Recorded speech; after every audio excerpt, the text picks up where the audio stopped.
Chapter 407. Junisia wouldn't be able to escape Fishery Island on his own, so he could only place his hopes on the Northern Lee Imperial clan. After all, he'd used Northern Lee's Imperial ship this time.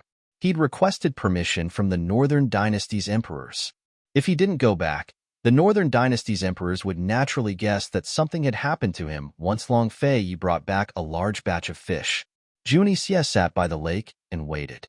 Fortunately, he'd caught plenty of fish before, or else he would have starved to death. But even then, he could still fight it out with the disaster victims of Tianing.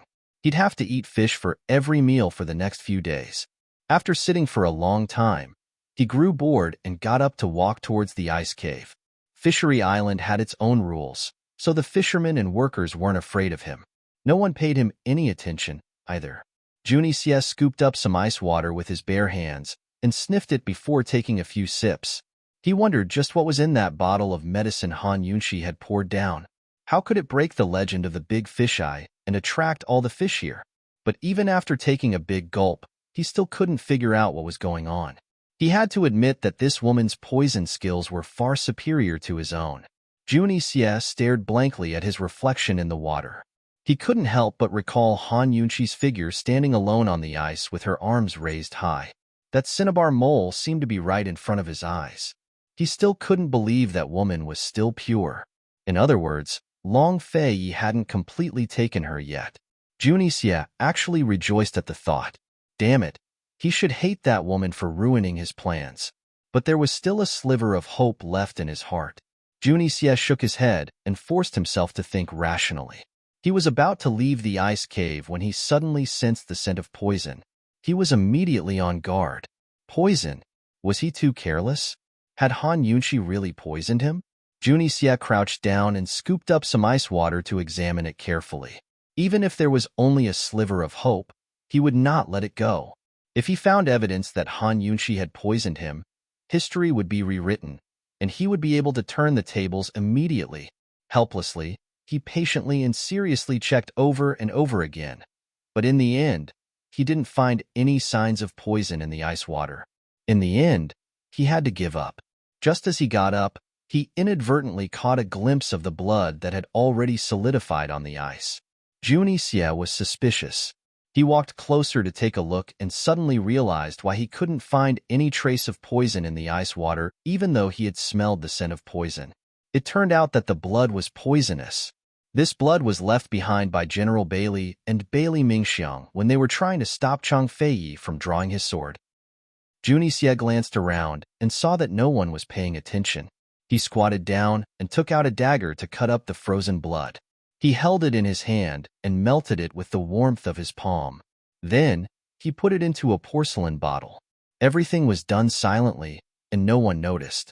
Although the blood here belonged to General Bailey and Bailey Mingxiang, he was almost certain that Bailey Mingxiang was the one who had been poisoned. He had noticed Bailey Mingxiang, the sickly beauty, from the very beginning. He could see that she might have been poisoned, but he couldn't figure out why Han Yunshi didn't help her detoxify. Judging from the blood, his guess was right. This woman was indeed poisoned, and the poison was very deep.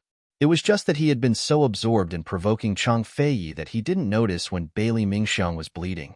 Now that he had collected the blood sample, he had plenty of time to slowly figure out what kind of poison this sickly beauty had been poisoned with. Bailey Mingxiang's identity wasn't simple. Why was she poisoned? What kind of poison was it? Why didn't Han Yunshi help her detoxify? He was very curious. At this time, Bailey Mingxiang was already far away from Yuzhou Island. She sat in the cabin and stared blankly at her injured hand. She didn't know when she would see His Highness Duke of Qin again after today. In the end, she hadn't been able to help this time. She knew that it was useless to think too much, but she couldn't beat her own heart. She couldn't help but wonder what His Highness and esteemed Wang Fei were doing right now. His Highness was so angry. What would he do to esteemed Wang Fei? She couldn't help but laugh at the thought. Both her and her father's hands were bleeding, but His Highness didn't even spare them a glance. He only told them to scram. But esteemed Wang Fei's hand hadn't even touched the blade when His Highness immediately withdrew his sword. No matter how angry he was, what could he do to esteemed Wang Fei? She was already injured, so why was she worried about him? Ouyang Ning Nua walked in with a smile. Miss Bailey, is your hand all right? It's fine. Thank you for your concern, young Master Ouyang. Bailey Mingxiang replied politely. Miss Bailey, you don't seem to be in good health. Are you ill? Ouyang Ning Nua was a shrewd man. He'd long noticed Bailey Mingxiang's health problems. He'd heard of this Miss Bailey before, but his impression of her was that she was perfectly fine when she attended Tianning's Empress Dowager's birthday banquet a few months ago. I caught a cold, but it's nothing serious, Bailey Mingxiang replied mildly. The winds are strong out at sea. Then Miss Bailey will have to wear more clothes, Ouyang Ning Nua said, before changing the topic. Your esteemed Wang Fei is quite interesting. Bailey Mingxiang only smiled faintly in response. She had no intention of talking to an unscrupulous businessman like Ouyang Ning Nua. Miss Bailey, I heard that Qin Wang Fei is Lady Tianxin's daughter? Ouyang Ning Nua asked next. Mingxiang isn't very clear. Esteemed Wang Fei's matters aren't something Mingxiang can discuss. Mingxiang is tired, so forgive me for not accompanying you any longer. Bailey Mingxiang was naturally on her guard, so she rose to leave. Ouyang Ning Nua didn't linger either. He walked out of the cabin and watched Fishery Island disappear into the distance with a faint smile on his lips. Han Yunqi. How interesting. At this moment, one of his retainers came running over. Master, we've lost big this time. The retainer was right. Ouyang Ning Nua had wasted a lot of manpower and resources. After offending Long Fei, he defended Jun Yixia as well. In the end, he hadn't even been able to settle the horse trade at the northernly border. In the end, he'd lost a huge amount of grain and silver. This was Ouyang Ning Nua's biggest loss since entering the business world. Don't worry, we won't lose that much. Ouyang Ning Nua didn't seem to mind at all. The ship sailed across the sea. It was spring, and the winds were calm and there wasn't much danger. Long Fei's ship was the first to reach the harbor. On the first day of the new year, a large group of officials knelt in front of the provincial governor's estate, begging for an audience with Long Fei. They desperately wanted grain and disaster relief plans. Long Fei had said that he wouldn't be back until the 15th day of the month. It was precisely the 15th day of the month that they'd arrived at the South Ning provincial governor's estate. Those officials definitely hadn't knelt for the full 15th day, but they were all gathered at the gates again. When they saw Long Fei and Han Yunqi disembark from the carriage, Ningbei County's county magistrate was the first to approach them. Your Highness Duke of Qin, esteemed Wang Fei, you've finally returned. Ningbei County's grain is about to shine. All the disaster victims have been waiting for your Highness and esteemed Wang Fei to return. Today, you've finally returned. This was clearly using the people to coerce the ruler. However, they'd learned their lesson this time. They'd used the hearts of the people, not their anger. Think about it. The people had placed all their hopes on the Duke of Qin. If he disappointed them, wouldn't he lose the hearts of the people? Tianhui's improved this time, Long Fei murmured. Han Yunqi almost laughed out loud. If Emperor Tianhui heard the Duke of Qin's words, he'd probably be hopping mad. Tell them not to worry. In 5 days, your lordship will let you all eat meat. Long Fei said. Eat meat? Everyone was stunned. Is the Duke of Qin joking? The famine had lasted for so long that even humans had no food to eat, much less livestock. Where would they find meat to eat? When Emperor Tianhui heard these words, he burst into laughter in his study. Eat meat? Hee. Zhen like to see how capable Zhen's good little brother is.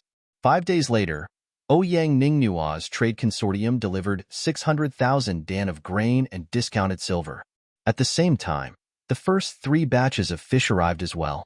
Long Fei and Han Yunqi didn't make an appearance, but left the distribution of grain and fish to a few reliable officials.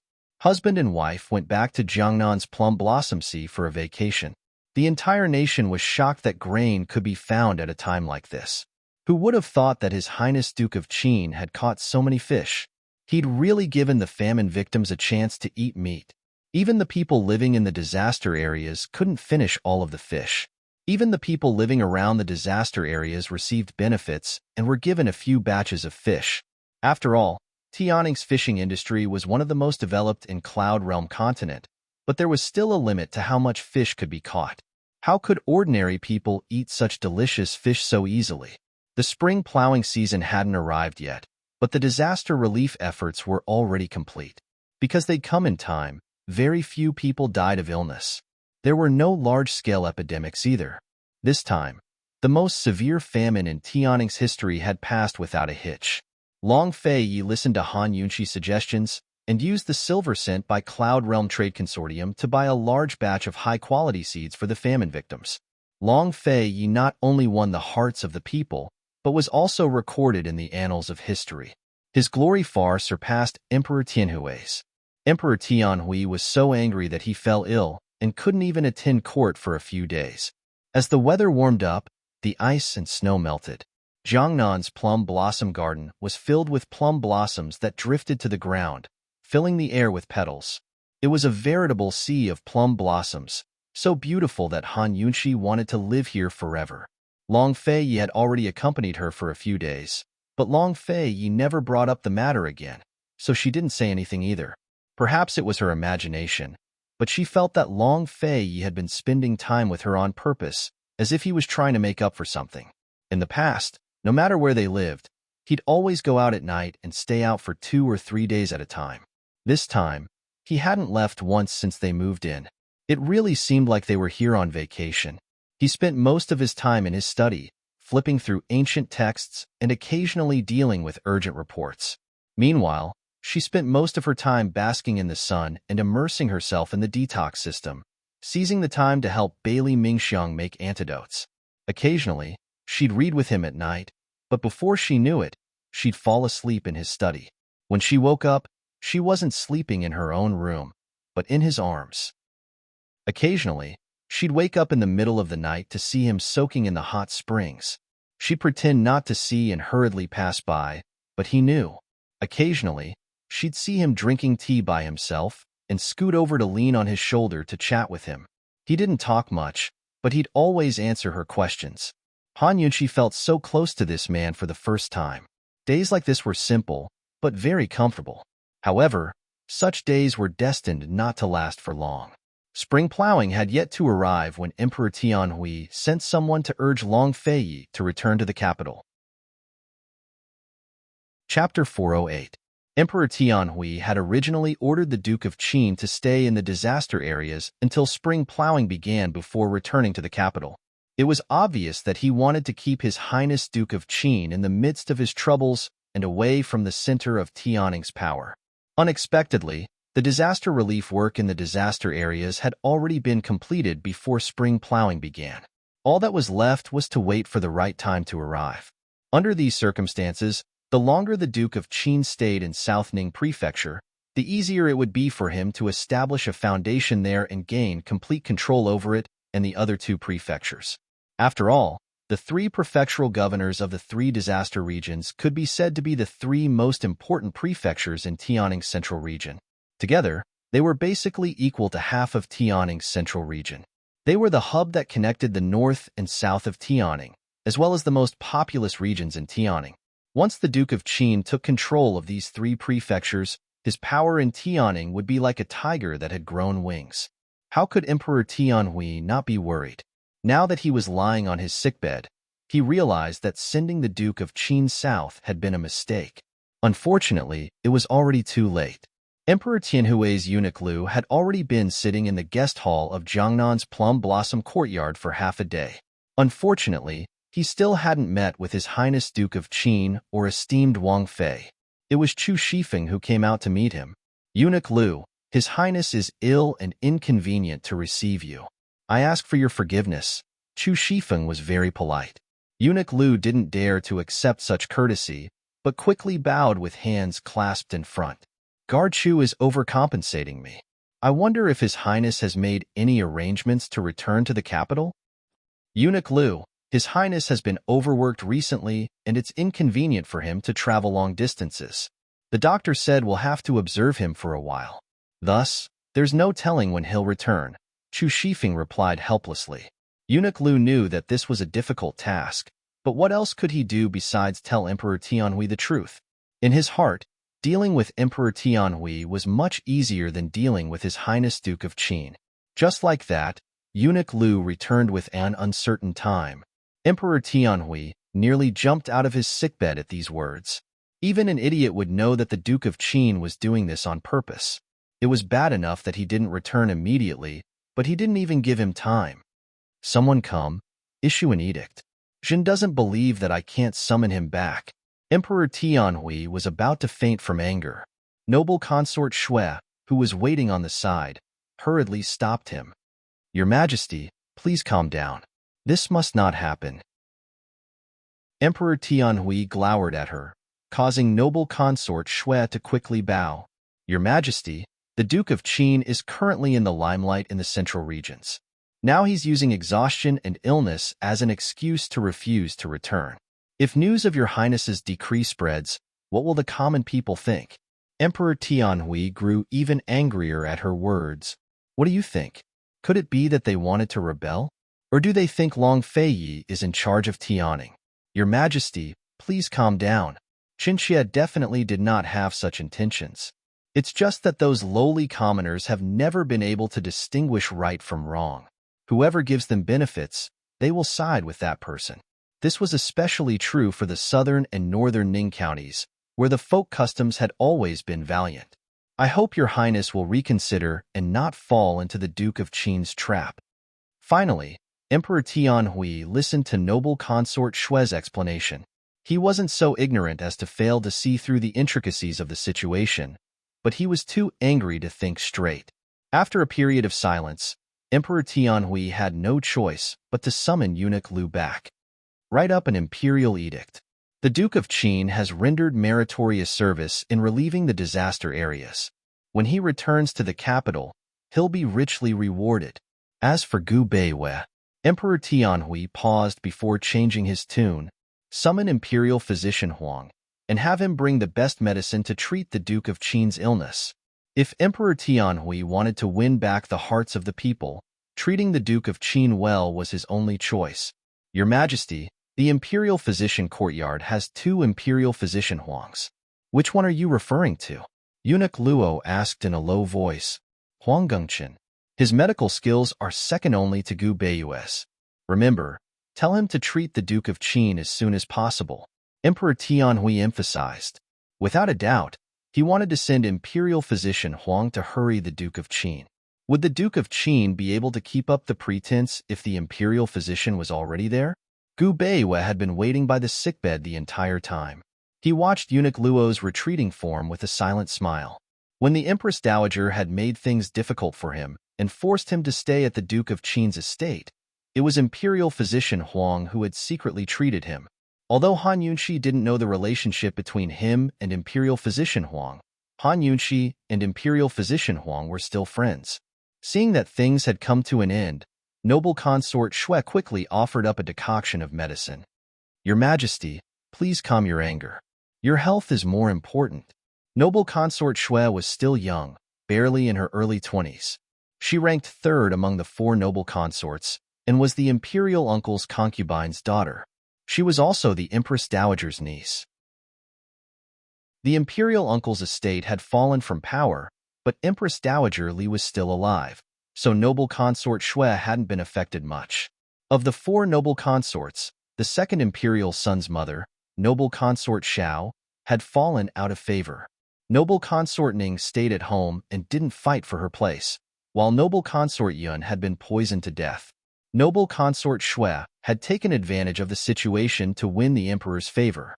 Add to that the Empress Dowager's support, and she was now the most glorious person in the palace. Emperor Tianhui drank his medicine as he flipped through memorials to the throne. Suddenly, he saw the memorial from the Ministry of Rites asking for a marriage alliance between West Chu and the Princess of West Chu. The Princess of West Chu was none other than Chu Qingge. Because she represented West Chu in this marriage alliance, the West Chu Emperor had conferred her the title of Princess of West Chu. Chu Qingge's status was noble to begin with, but now that she'd been conferred such a title, the struggle for the throne would become interesting once she married into Tianing. Whether it was the imperial court or the harem, plenty of people wanted to depose the insane empress. Noble Consort Shui stole a glance at the memorial from the Ministry of Rites, her heart uneasy. She'd seen Chu Qingge before. Heaven knows what kind of chaos Tianning's harem would cause if that woman came. Noble consort Shui thought it over before deciding to find Crown Prince consort Mu Luiyue to discuss the matter. After all, they were in the same boat. If Mu Luiyue wanted to become empress in the future, she'd have to support the crown prince to seize the throne. She'd have to nip any potential threats in the bud.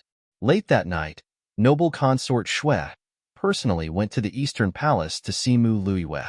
But Mu Luiyue simply ignored her warning. Even if Chu Qingge can give His Majesty an imperial son as soon as she arrives, what kind of waves can a baby in swaddling clothes cause?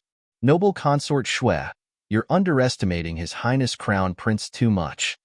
Mu Luiyue's sufferings in the Eastern Palace were only known to its members. In front of outsiders, she could only puff herself up at her own cost and pretend as if nothing had happened while wholeheartedly protecting His Highness Crown Prince. Luiyue, it's not that I'm underestimating the Crown Prince, but you're the one who's underestimating Western Zhou's Chu clan.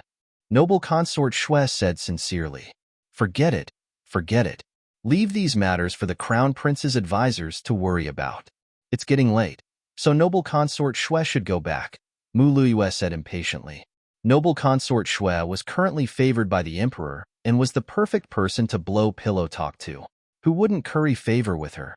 But Mu Luiyue, the crown prince's consort, didn't put her in her eyes at all. In the end, noble consort Shui relied on the Empress Dowager, who placed all her hopes on the crown prince. No matter how angry noble consort Shui was, she couldn't do anything to Mu Luiyue. After sending noble consort Shui off, Mu Luiyue immediately issued orders. Someone come, prepare a generous gift for me.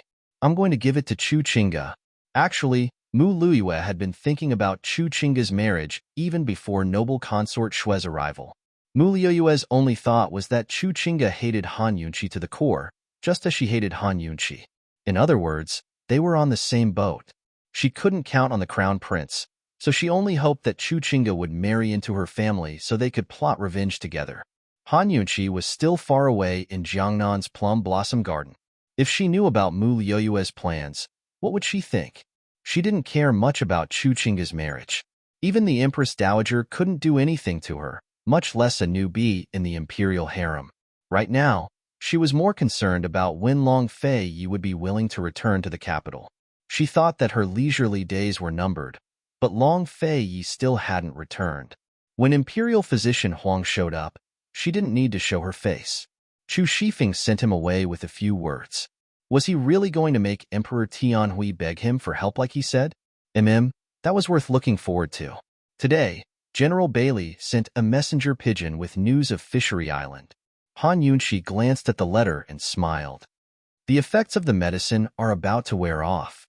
The ice on Fishery Island's illusory sea lake had already begun to melt. Her medicine was about to wear off as well, so there was no need to keep fishing. Long Fei had long stopped caring about the matter. Cold, he said, Chu Shifeng, send orders to guard Fishery Island to the death. Don't slack off a single bit. Junie Xie was still trapped on Fishery Island. Long Fei had given him two choices, die at sea or die of old age on Fishery Island. Han Yunqi knew that this man was still angry, so she quietly offered him a cup of tea. After some hesitation, she said, Your Highness, I'm afraid news of what happened on Fishery Island will spread very quickly. Han Yunqi didn't finish, but the matter was very troublesome. For one thing, Long Fei had mobilized an entire navy to deal with a single Junie Xie. If Emperor Tianhui found out, he'd definitely pursue the matter. Although General Bailey was one of Long Fei's men, the navy still belonged to the imperial court in name. Secondly, once news of Junie Xie's grudge against her and her husband spread, heaven knows how many people would use her loss as an excuse to slap Long Fei in the face. Thirdly, once news of the chastity mark spread, the Empress Dowager would never let it go. Fourthly, Junie Xie was using Northern Li's boats. Someone in the imperial court would definitely know that he'd come to Fishery Island, so they'd make a fuss about it too. Han Yunqi's considerations were all necessary. Long Fei naturally knew all of this, but he still replied to Han Yunqi, Don't worry. Go make preparations. I'll take you out for a spring walk tomorrow. A spring walk? Your Highness is in such a good mood. Han Yunxi laughed. If this fellow was in such a good mood, then she didn't need to worry about any of those troubles. Spring plowing had already begun, making it the perfect time for all living things to recover. The grass was long and the orioles were flying. The weather was neither hot nor cold, and the scenery was perfect. Wouldn't it be romantic to go out for a walk at this time? His Highness Duke of Qin was a man of interests as well. Han Yunxi really didn't want to go back to the capital. As soon as Han Yunxi left, a guard arrived. Your Highness, there's news from Gu Qisha. He wants to meet you on the 15th of next month. Long Fei Ye's cold eyes flickered with emotion. Did he find those two ingredients? He didn't say. He only asked for the 15th of next month. Please set the location, Your Highness, the guard replied. He's still in Medicine Ghost Valley. Tell him your lordship will definitely arrive on time. Long Fei Yi said. Chapter 409. The aftermath of the Fishery Island incident was going to be troublesome. Coupled with the matter of Mute Granny and the 7 noble families, Long Fei Yi was actually very, very busy. She didn't know where he got the mood to take the initiative to accompany Han Yunxi on a spring outing. Han Yunxi didn't know how many things Long Fei Yi had to deal with, but despite her happiness, she still felt that this spring outing was probably not as simple as it seemed. But reality proved that Long Fei Yi really was just accompanying her for a walk. The two of them sat in the large open carriage. Long Fei Yi took Han Yunxi's hand and pressed it on his knee. His movements were so natural. Han Yunxi glanced at him and felt an indescribable feeling. The two of them were always indifferent. There was nothing vigorous, and there were no vows of undying love. It was as if they had only been together for a short time and were very unfamiliar with each other. However, there were always a few inadvertent small movements that gave Han Yunxi the illusion that she had been with him for most of her life. Han Yunxi gently placed her other hand on Long Fei Ye's hand and leaned on his shoulder. Your Highness, Long Fei Yi said indifferently. It's nothing, I just wanted to call you a little. Han Yunxi smiled. She didn't know what Long Fei Ye's expression was, but in short, he fell silent. Not long after, Han Yunxi called out again. Your Highness, this time, Long Fei Yi didn't answer her. Han Yunxi pouted and didn't say much. But after a while, she suddenly said, Long Fei Yi. Long Fei Yi still didn't say anything, but Han Yunxi clearly felt his hand stiffen. Han Yunxi couldn't help but laugh as she leaned on his shoulder. At this moment, Long Fei Yi said coldly, You've got guts? Although his voice was cold, Han Yunxi was no longer afraid of him. In the past, she was often timid, but this time, she was no longer afraid of him because he was so fierce. This woman must have forgotten the consequences of playing a prank on Long Fei Yi in the black market. She was still laughing foolishly. How was this a prank? She was clearly teasing the Duke of Qin. Long Fei Yi turns to look at him. Seeing his cold expression, Han Yunxi immediately holds back her laughter, but the smile still comes out from her eyes. In a good mood? Long Fei Yi raised his eyebrows and asked. Han Yunxi nodded honestly. This was their first time going on a trip. In modern terms, it could be considered a date. Do you want something better? Long Fei Yi asked again. Something better? Han Yunxi was a little bewildered. Before she could figure it out, Long Fei had already cupped the back of her head and leaned in to seal her lips with a kiss. This kiss had a hint of punishment and was especially forceful. She really did have guts. He used so much force, but she didn't show any weakness and counterattacked. Unknowingly, the two of them were lost in their passion. Even though his large hand was holding the back of her head, she still couldn't bear it and fell backwards. She fell backwards, but he didn't help her. Instead, he leaned down and covered her full body with his large hand. Han Yunxi was shocked and unconsciously pushed him away. Long Fei Yi was also awake. His deep eyes were bottomless, and she didn't know what he was thinking. He looked at her for a while before pulling her up. The two of them sat down and fell into silence. The driver sitting in front of them straightened his body. Not to mention looking back, he didn't even dare to move. He was at a loss. His Highness Duke of Qin had always been conservative and didn't like women. When did he develop such a bad habit? It looked like he had to prepare a curtain for this open carriage, just in case. Leaving Jiangnan's plum blossom courtyard, The carriage drove into the mountains. The entire journey was full of spring. Everywhere was lush green, the streams gurgling, and the green lawns on both sides were full of unknown wildflowers. Butterflies fluttered in the air, and a shepherd boy played his flute. Han Yunqi didn't like tall buildings, pavilions, or famous mountains and rivers. What she loved the most was this kind of simple scenery and fresh air. Unfortunately, she didn't have time to care. She lowered her head and sat upright. Her heart was still beating wildly. Just now, it was so dangerous. It turned out that such a cold and indifferent man also had a time when he turned into a wolf. Even though it was very abnormal for her to still have the chastity mark after marriage, it was a kind of shame. However, that was only in the eyes of outsiders. She was very clear that she and Long Fei were only husband and wife in name.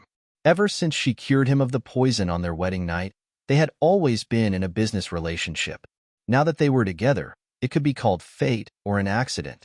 Han Yunqi was in a daze, her thoughts running wild. However, not long after, Long Fei pulled her into his embrace. He acted as if nothing had happened and said indifferently to the coachman, "There's a tea garden up ahead.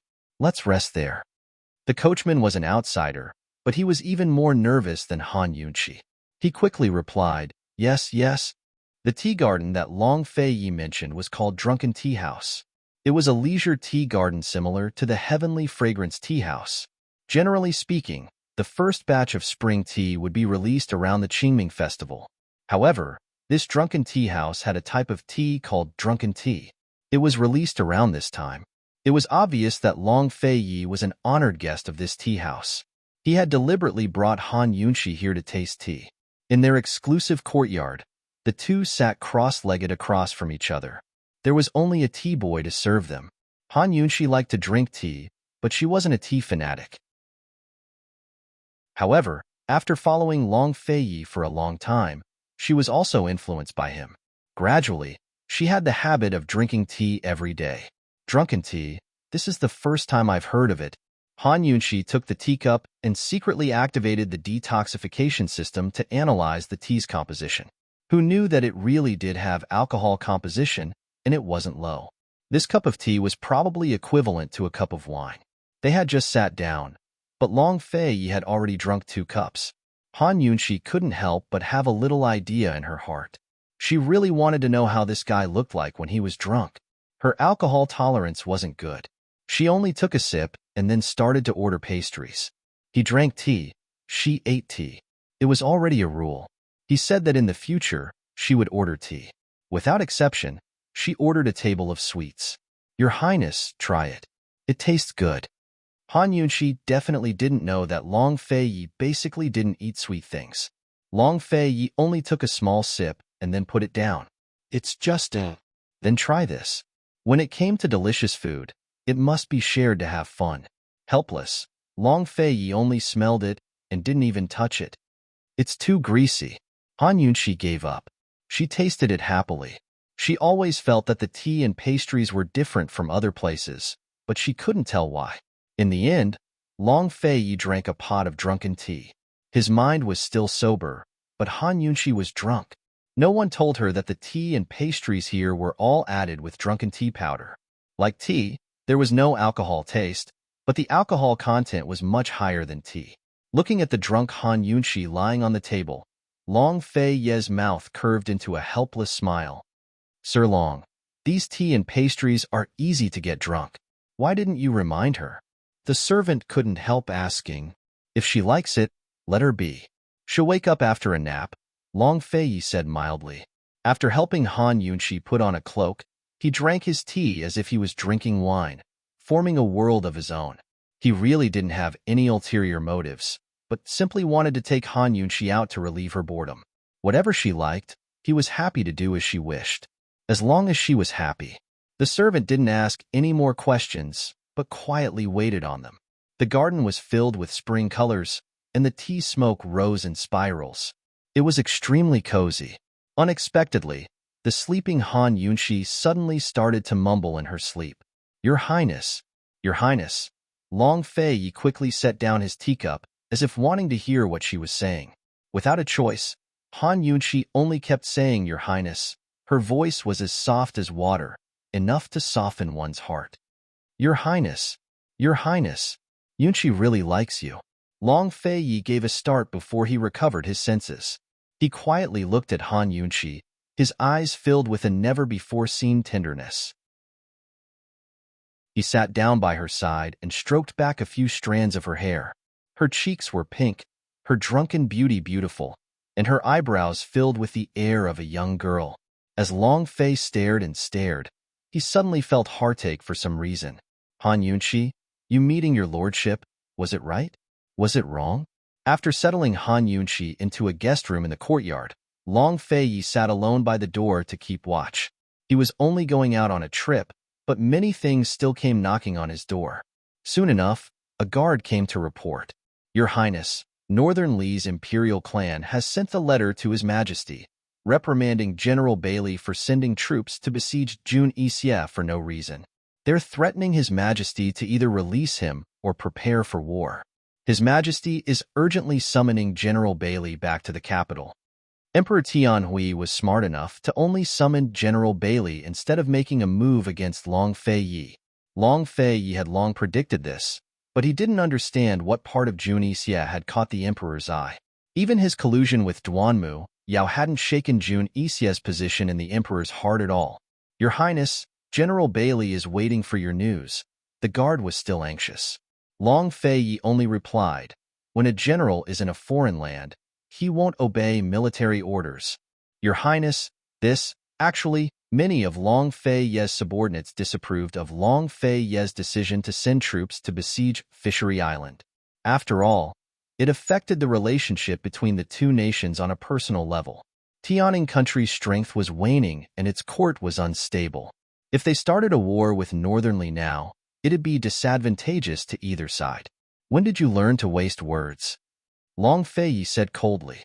"This subordinate obeys." The guard didn't dare say more, but left immediately. By the time Han Yunshi woke up, they'd already returned to Jiangnan's plum blossom garden. She was speechless when she realized how she'd gotten drunk. Long Fei was a very bad man. She'd hardly left the room when the little guard Su Donglin told her about the Northern Dynasty's emperors, warning Emperor Tianhui. Although Han Yunshi felt that Emperor Tianhui was weak, she was very clear on the difference in power between Tianing and Northern Li.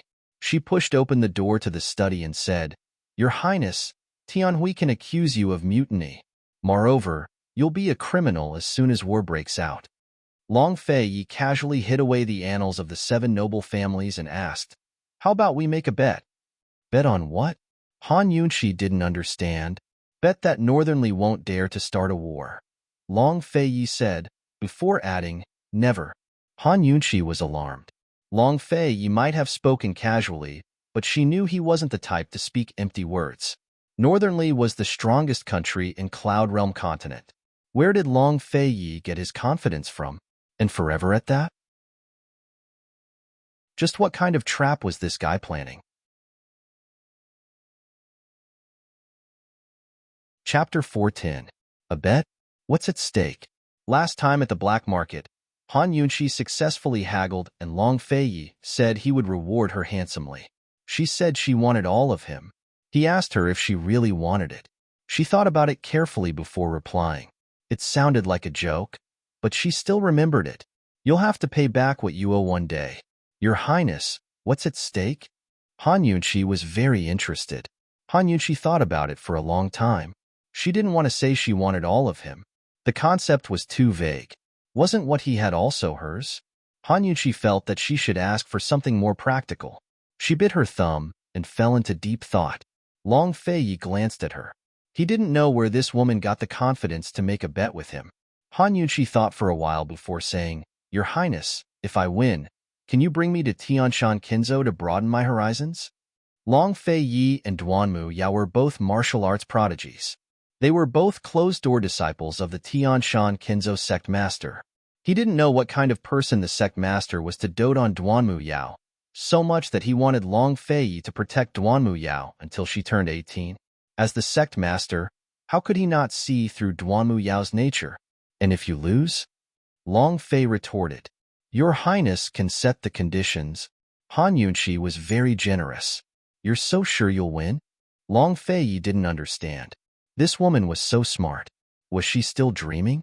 Unexpectedly, Han Yunqi laughed. This concubine will definitely win. This concubine is betting that Northern Li will never start a war first. Long Feiyi's expression froze. Han Yunqi laughed heartily. Han Yunqi, oh Han Yunqi, how could you play people like this? You're practically a scoundrel. Afraid that Long Feiyi would go back on his word, Han Yunqi said anxiously, Your Highness, we've already agreed. You can't go back on your word.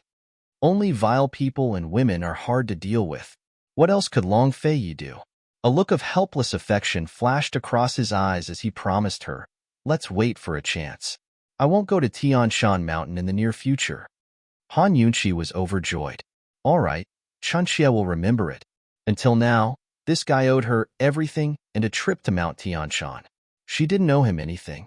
Your Highness, how can you be so sure that Northern Li won't start the war? You have a brilliant plan? Is it really okay for Han Yunqi to ask this question after winning a round?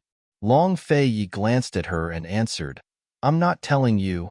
This could be considered a small punishment for this woman's audacity. Han Yunqi felt guilty and didn't dare to ask again.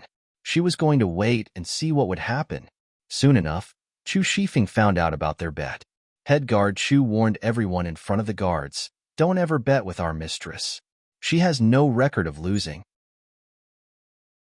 Han Yunqi had been pondering over the antidote for Bailey Mingxiang over the past few days. In her spare time, she studied Northern Li's situation as well. But no matter how much she understood, she couldn't figure out where Long Feiyi got his confidence from. He was so sure that the powerful Northern Li would never start the war. After all, Northern Li revered martial arts and had always used its military might to intimidate the surrounding powers. Over the past few years, it had been Northern Li that had started all the wars on its borders. Could it be that Long Feiyi had some sort of secret that could be used against Northern Li? Han Yunqi was ashamed of her inferiority to Long Feiyi when it came to strategizing. In the end, she decided not to think about anything else. Over the past few days, Emperor Tianhui had urged her repeatedly. If he wasn't sending people, then he was sending letters. But Long Feiyi had already claimed that he was ill. He didn't even bother to read the letters, but simply handed them to Chu Shifeng. Under Gu Beiyue's care, Emperor Tianhui's health had almost recovered. Unfortunately, Long Feiyi had angered him into falling ill again. Just what does he want? Does he want to rebel? A general doesn't obey military orders in a foreign land. How could he say something like that? Rebel, rebel, rebel. Jin shouldn't have pitted mother and son in the first place. I should have exterminated them. Emperor Tianhui was furious to the extreme. He huffed and puffed as he paced back and forth in his sleeping quarters. All of the servants, noble consort Shui, and Gu Beiyue were kneeling, but none of them dared to persuade him otherwise. Emperor Tianhui dearly wished he could issue an imperial edict ordering Long Feiyi to return immediately, but he still remembered noble consort Shui's warning. A few days ago, he'd summoned a few of his trusted officials to the imperial study. They all agreed that it wasn't a good idea to issue an imperial edict. Although an imperial edict represented the highest authority, the emperor couldn't issue it as he wished. Once he did, it would be made public. Everyone would know, and Emperor Tianhui didn't want to be labeled as an incapable ruler or a tyrant. Moreover, the Bailey Navy had surrounded Fishery Island and trapped Juni Xie. Even if Emperor Tianhui issued an imperial edict, he wouldn't be able to do anything to Long Feiyi. General Bailey had taken responsibility for the entire affair. Although Long Feiyi had said a general doesn't obey military orders in a foreign land, it was General Bailey who told Emperor Tianhui about it. Long Feiyi had only briefly explained that he'd sent the navy to transport the fish, but didn't know anything else. Emperor Tianhui didn't know what to do with him. Aside from that, this was a good chance to strip General Bailey of his military power. Unfortunately, he couldn't do that at this critical juncture. First of all, Northern Li was pressing them too hard. Once war broke out, Tianning would suffer from a severe famine last year. Their national coffers would be in dire straits, and it'd be impossible to prepare for a major war in the short term. Secondly, Long Fei Yi and General Bailey would be forced into a corner. Judging from their current attitudes, it'd only take a single thought for them to rebel and usurp the throne. As Emperor Tianhui mused and mused, his anger gradually turned into melancholy. He didn't know why he'd been so foolish over the past few years. Unknowingly, he'd allowed the Duke of Qin's power to grow so much. He'd been on guard against him for so many years, but in the end, he couldn't stop him. Although he and the Empress Dowager both claimed that they were merciful enough to spare Grand Concubine Yi and her son, they knew the truth better than anyone else. The late emperor's doting on Grand Concubine Yi and Long Fei Ye's death exemption medallion were the key to saving their lives. There was no way to urge the Duke of Qin to return, nor could he issue an imperial edict. In the end, Emperor Tianhui went to find Empress Dowager Li Muhu. There's news from Northern Li's side. They say that the incident at Fishery Island had something to do with Han Yunqi.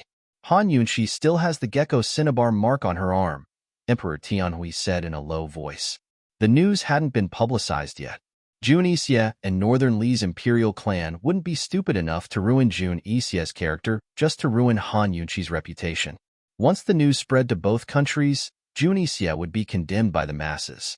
Still, Empress Dowager Li could still find out through the grapevine. She'd long heard of the news. What does His Majesty mean? Empress Dowager Li asked. Akin would like to ask Muhu to show her face. As Emperor Tianhui spoke, he drew close to Empress Dowager Li's ear and whispered for a long time. The Empress Dowager nodded again and again in agreement. A few days later, Jiangnan's Plum Blossom Garden received a secret missive from the Empress Dowager. It wasn't for Long Fei Yi, but Han Yunqi. Some men's struggles were caused by women, while some men's struggles were caused by women against each other. That was because women's pillow talk was the best way to influence a man's decisions.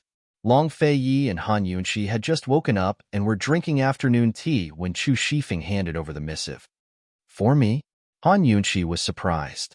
She glanced at Long Fei Yi before quickly opening the letter.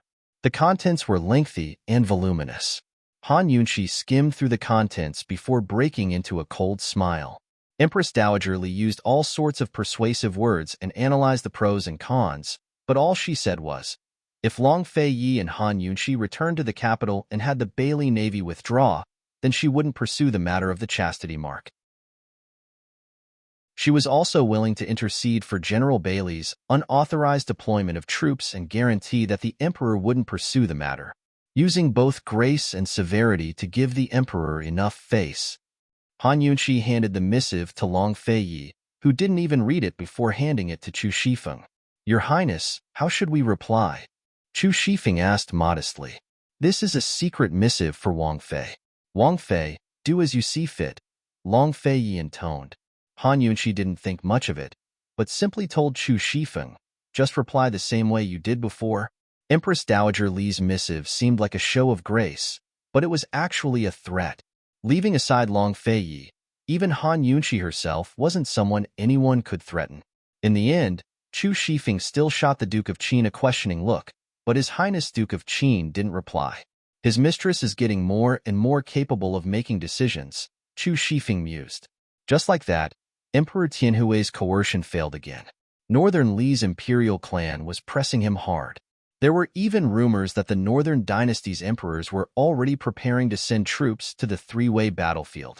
Emperor Tianhui feared Northern Li's armored cavalry more than anything else in his life.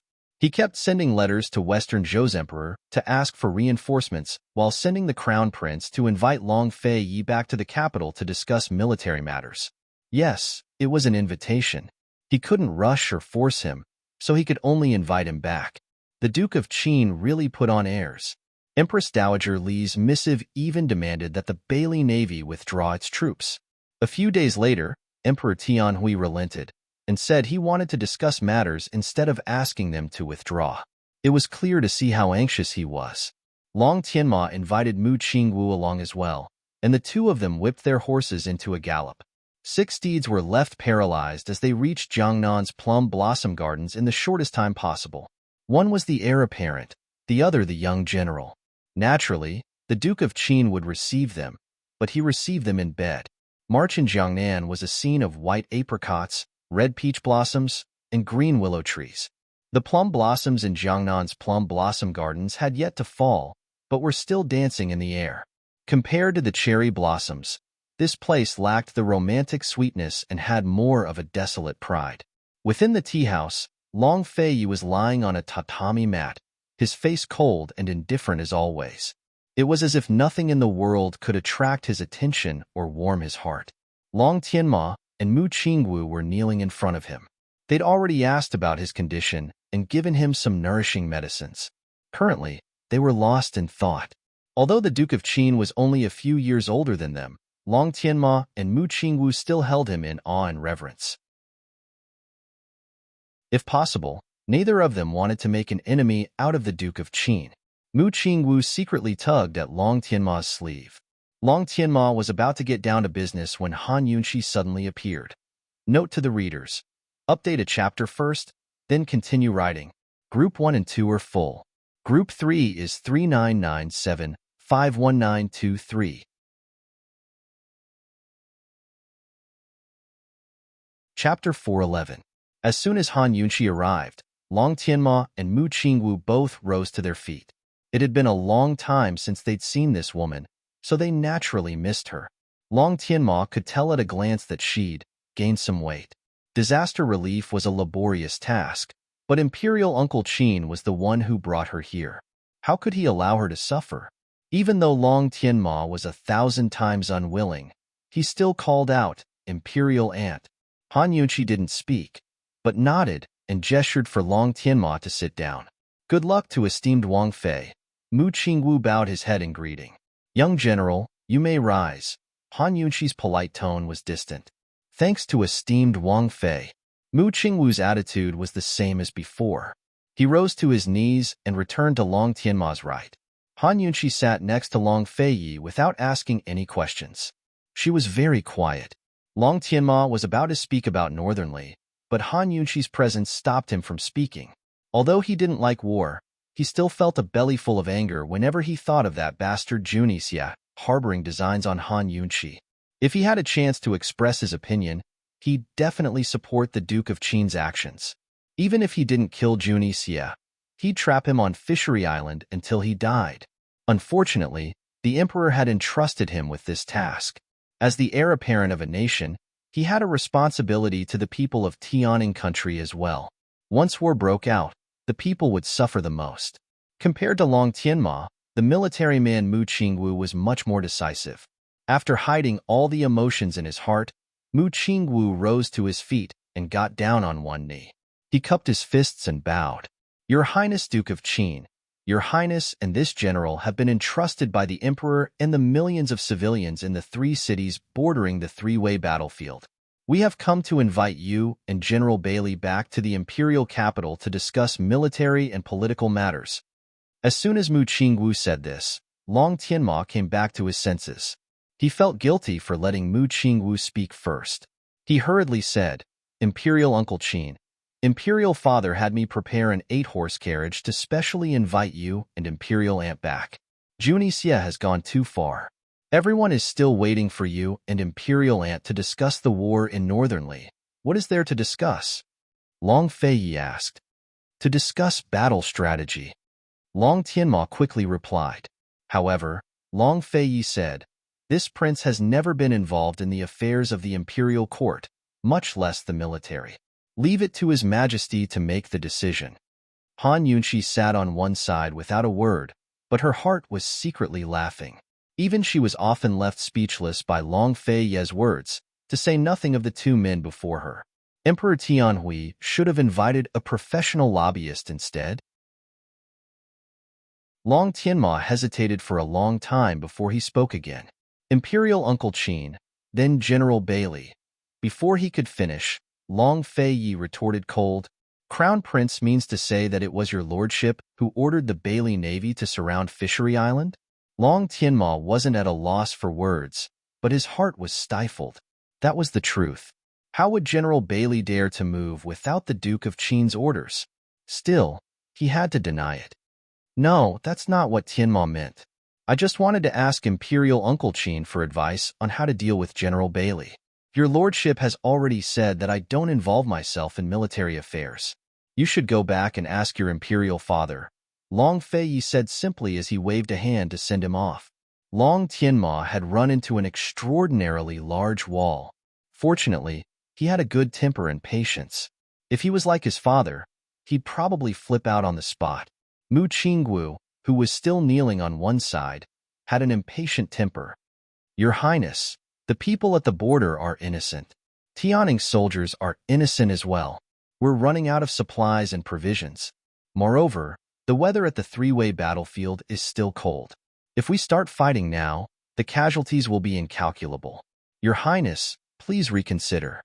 Despite Mu Qingwu's agitation, Long Feiyi only shot him a cold glance. Young General, you should say those words to General Bailey instead. Your Highness. Mu Qingwu was starting to get angry. Your Highness, this soldier doesn't advocate sparing Juni Xie. Killing a beast like Juni Xie with a single blow would be letting him off too easily. This soldier only hopes that Your Highness can go back and discuss a countermeasure. They should be able to come up with a countermeasure that wouldn't release Juni Xie without starting a war. That was his true goal in traveling with the Crown Prince. As Mu Qingwu spoke, he snuck a peek at Han Yunqi. Unfortunately, Han Yunqi remained silent. Mu Qingwu was both agitated and furious, his chest heaving up and down. Unfortunately, Long Feiyi retorted, Your lordship doesn't involve himself in military affairs. Don't you understand? Han Yunqi counted silently on the side. Long Feiyi had already said the same thing 3 times. He was already quite patient with these two men. Mu Qingwu stared blankly for a while before finally giving up. This soldier understands. It wasn't until the two men left that Han Yunqi spoke up. Your Highness, the young general did remind Chunxia of something just then. The three-way battlefield is still freezing cold, so we'll be at a disadvantage if we start fighting. But Northern Li might not be able to gain the upper hand. In this season, there was still a lot of snow in the north that hadn't melted yet. The weather was still cold, and it would occasionally snow in some places. Northern Li mainly relied on animal husbandry and hunting. In the winter, the warhorses and other livestock could only eat the grass that was stored last year. In fact, Northern Li's war supplies might not be abundant in this season. Moreover, if they started fighting at this time, it would affect a major event in Northern Li, the spring hunt. Long Feiyi looked at Han Yunqi with interest. Continue. Chunxia was just guessing. Han Yunqi wasn't being modest, but she really didn't know much about Northern Li. Perhaps they had ample reserves. Then just say it casually. Long Feiyi was very interested. Since he said so, Han Yunqi really said whatever came to mind. Your Highness, the young general has fought with Northern Li several times, so he should be very familiar with Northern Li's situation. The young general didn't consider that Northern Li would have a shortage of provisions, so I'm sure Northern Li has always been prepared. Han Yunqi hesitated for a moment before continuing, but Your Highness is certain that Northern Li won't go to war. So Chunxia boldly guessed that Your Highness might have a way to tamper with Northern Li's provisions. Tampering with a country's war supplies was easier said than done. Not to mention getting close to these things. Even knowing the whereabouts of these things was difficult. Han Yunqi felt that she was thinking too much. She looked at Long Feiyi, waiting for his answer. However, Long Feiyi only patted her shoulder and said indifferently, It's getting late. Go rest. So, she guessed wrong? Han Yunqi shrugged and didn't ask any more questions. In any case, she knew that he wouldn't say anything and was deliberately whetting her appetite. Who told her to win the bet? Just wait. She'd have an answer soon enough. In any case, she knew that Long Feiyi would go back eventually. Emperor Tianhui had urged him repeatedly, but he still hadn't moved. It was probably time for him to beg for help. When begging for help, one had to show their sincerity. Although Han Yunqi wasn't the person who understood Long Feiyi best in the world, her guesses were always spot on. A few days later, Northern Li's southern borders really did show signs of reinforcements. Emperor Tianhui grew anxious. Thus, he gave Long Feiyi a list of memorials from the Ministry of Appointments, as well as a few recommendations from other officials. These memorials were all about filling the vacant position of Southning Prefecture's provincial governor. Some of these memorials recommended Long Fei's side, while others recommended Emperor Tianhui's. 2 or 3 of them were from the neutral faction. Emperor Tianhui had said that the Duke of Qin had personally visited the disaster regions and understood South Ning Prefecture's situation the best. It was up to the Duke of Qin to decide who was qualified for the position. This seemed perfectly justified and proper, but anyone who understood the situation would know that Emperor Tianhui was yielding. To put it bluntly, this was already a sincere plea for the Duke of Qin to return. All of the memorials were spread out on the desk. Han Yunxi walked around in a circle and looked through them all. She recognized some of them, but didn't recognize others. She asked them one by one and familiarized herself with them before politely dividing the memorials into 3 piles. Those from the Duke of Qin's faction, those from the Royalist faction, and those from the neutral faction. Your Highness, please pick one that's pleasing to the eye. Han Yunxi copied the servant's words and spoke respectfully. Even she felt like she was asking Long Feiyi to choose a consort. Unexpectedly, Long Feiyi casually picked one from the Royalist faction. Seeing this, Han Yunxi and Chu Shifeng both grew alarmed. Master, you made a mistake, Chu Shifeng blurted out. But Long Feiyi only glanced at the name on the memorial before tossing it over. He's the one. Reported up. What did His Highness Duke of Qin mean by this? He didn't want a free advantage? Chu Shifeng stood rooted to the spot, a habit of his that made him shoot a questioning glance at Han Yunxi whenever he was at a loss. Han Yunxi burst into laughter. Your Highness, I heard His Majesty is ill and can't be provoked. Is it really all right for you to do this? The intelligent Han Yunxi immediately understood that no matter what Long Fei's original stance was, the person he chose would definitely surrender to him as soon as he picked them. The Duke of Qin had stayed in South Ning Prefecture for a few months and had also stayed in the prefectural governor's mansion for a long time. He had already set up quite a number of forces. Who wouldn't be afraid of the Duke of Qin's remaining power after being sent here to be the prefectural governor? Thus, even if Emperor Tianhui's men came, they'd have to surrender to the Duke of Qin. Han Yunxi finally understood as well. She looked at Long Fei and couldn't help but rejoice at the fact that she hadn't made an enemy out of him. Otherwise, it was very possible that she'd be killed without even realizing it. But there was one thing that Han Yunxi couldn't figure out.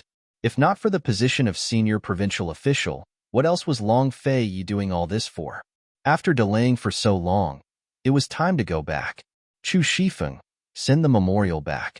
Just say esteemed Wang Fei isn't in a good mood, so your lordship wants to keep her company for a few more days, Long Feiyi instructed. Chu Shifeng didn't understand, so he could only do as he was told. Han Yunxi's heart was filled with warmth. She understood. A few days later, the Empress Dowager sent a letter to comfort Han Yunxi instead of using the carrot and stick. She also made it clear that the matter of the chastity mark was their own business and wouldn't look into it. With this proof, there was no need to worry about the Empress Dowager digging up old debts in the future. Han Yunxi knew she was completely safe. For the first time, she realized that this man could be so meticulous and perfect with his work. Finally, His Highness Duke of Qin and esteemed Wang Fei set out for the capital. The war in Northernly, the battle on Fishery Island, and the impending marriage alliance.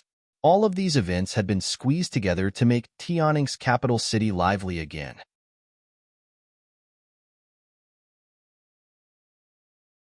Chapter 412. As soon as Long Feiyi and Han Yunxi returned to Tianning's capital city, Emperor Tianhui sent someone to summon Long Feiyi to the palace for a meeting before they'd even reached the Duke of Qin's estate. Are you going? Long Feiyi asked. Han Yunxi gave a start. She never expected Long Feiyi to ask such a question. She wasn't a shadow follower, and he'd never let her tag along when he went out on business. Long Feiyi knitted his brows at her and asked again, Are you going? I'm going. Han Yunxi replied loudly. Of course she wouldn't miss out on a good show. By now, it was already dark, but there was still a group of people standing in Emperor Tianhui's imperial study.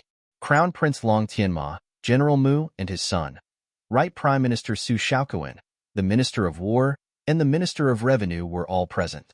All of them were on Emperor Tianhui's side. His Highness Duke of Qin has arrived. Esteemed Wang Fei has arrived, a eunuch announced loudly. Hearing this, The crowd exchanged glances and began to whisper amongst themselves. Why had Qin Wangfei Han Yunxi come? The emperor had summoned the Duke of Qin to discuss military affairs, so what was a woman like her doing here? After all, there were no other women in the imperial study besides court ladies. Long Tianma and Mu Qingwu both wore complicated looks on their faces, but they didn't say a word. Emperor Tianhui saw the crowd exchanging glances and whispering into each other's ears. He didn't say a word, but he had an idea of what was going on. Soon enough, Long Fei Yi and Han Yunxi entered the study. The two of them bowed to Emperor Tianhui, followed by the rest of the crowd. Han Yunxi glanced at Emperor Tianhui and discovered that he'd aged quite a bit in the past few months. There were even a few strands of white hair by his temples. First, he was sick. Second, he was worried about national affairs. Third, he was worried about war. As expected, it wasn't easy being an emperor. Qin Wangfei hasn't entered the palace in ages. You should pay your respects to the Empress Dowager. Emperor Tianhui clearly wanted Han Yunxi to leave. Before Han Yunxi could speak, Long Fei said, Chindi hasn't seen the Empress Dowager for a long time. I will go with Wang Fei later. His attitude silenced the crowd. Emperor Tianhui's hands slowly clenched into fists. He'd already been waiting for a Long Fei, but now his anger was unbearable. He slapped the table and rose to his feet in anger. Duke of Qin, Jin summoned you here today to discuss important military and political matters. What right does a woman like Han Yunxi have to stand here? Everyone was frightened by Emperor Tianhui's rage, but Han Yunxi remained calm and collected. If not for Long Fei Ye's invitation, she wouldn't have come at all. Your Majesty, this subject brother thought that you summoned this subject brother into the palace for a reward. It seems that this subject brother misunderstood. Long Fei Ye's tone was light and casual, but it set off a storm in everyone's hearts. What did he mean by those words? He clearly knew that Northern Li had already made preparations for war. He clearly knew why His Majesty had yielded so much and begged him to come back. How could he stand here and say such things so indifferently? Even Long Tianma and Mu Qingwu felt a chill run down their spines. It seemed like they'd finally witnessed the Duke of Qin's coldness and heartlessness today. In the silence of the room, Emperor Tianhui was so angry that he was panting for breath. It took him a long time to calm himself down. Duke of Qin, you and your wife have rendered meritorious service in disaster relief. Tomorrow morning court will award you with rewards. Jin summoned you here overnight precisely for the sake of Northern Li's war affairs. Imperial brother, after the late emperor passed away, this subject brother didn't involve himself in military or political matters. Didn't you know that all along? Long Fei Ye's eyes flashed with disdain. This time, the room became even more silent. Even General Mu had a complicated expression on his face. Han Yunxi was puzzled as well.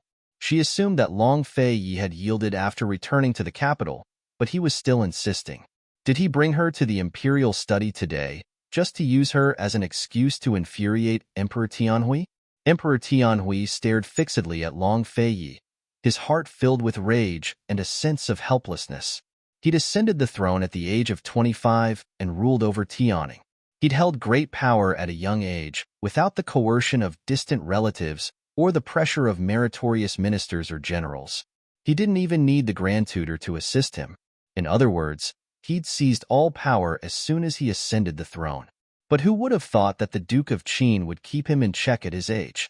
After the late emperor passed away, the first person he'd been on guard against was the Duke of Qin. He'd used all sorts of methods to force the Duke of Qin away from the center of government affairs, but never expected the Duke of Qin's retort today. He'd never believed that he'd already lost half of Tianing's imperial power, but now he had no choice but to face the facts.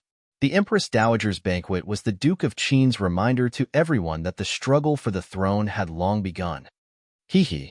Emperor Tianhui suddenly laughed. Jin really is muddle-headed from illness. There's something Jin doesn't understand. Since the Duke of Qin has come today, why don't you give Jin an explanation? Your Majesty, please speak. Long Fei Yi was very calm. You mobilized the Bailey Navy to transport the fish. How did the Bailey Navy end up at odds with Junie Xie? Emperor Tianhui asked seriously. Junie Xie intended to seize the fish and sell them to Tianning's disaster areas. He not only fought with your lordship over the fish eyes, but also insulted Tianning. For the sake of protecting Tianning's face, General Bailey sent out troops to surround them and display the might of the Navy to intimidate Northern Li. Long Fei Yi rarely spoke such high-sounding words.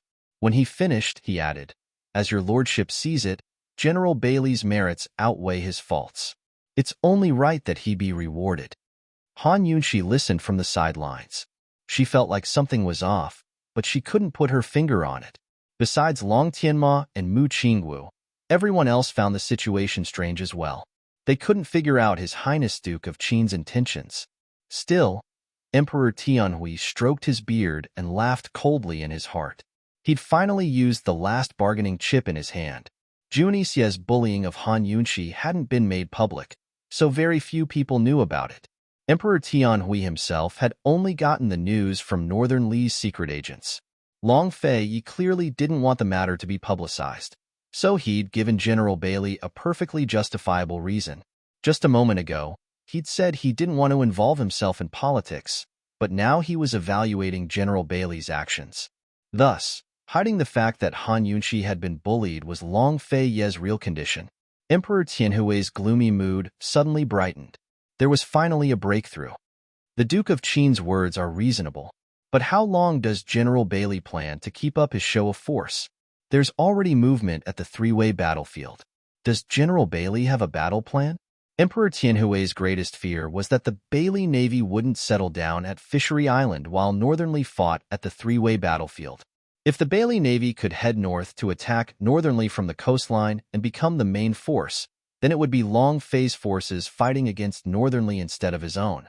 Long Fei Yi had finally exposed his weakness today.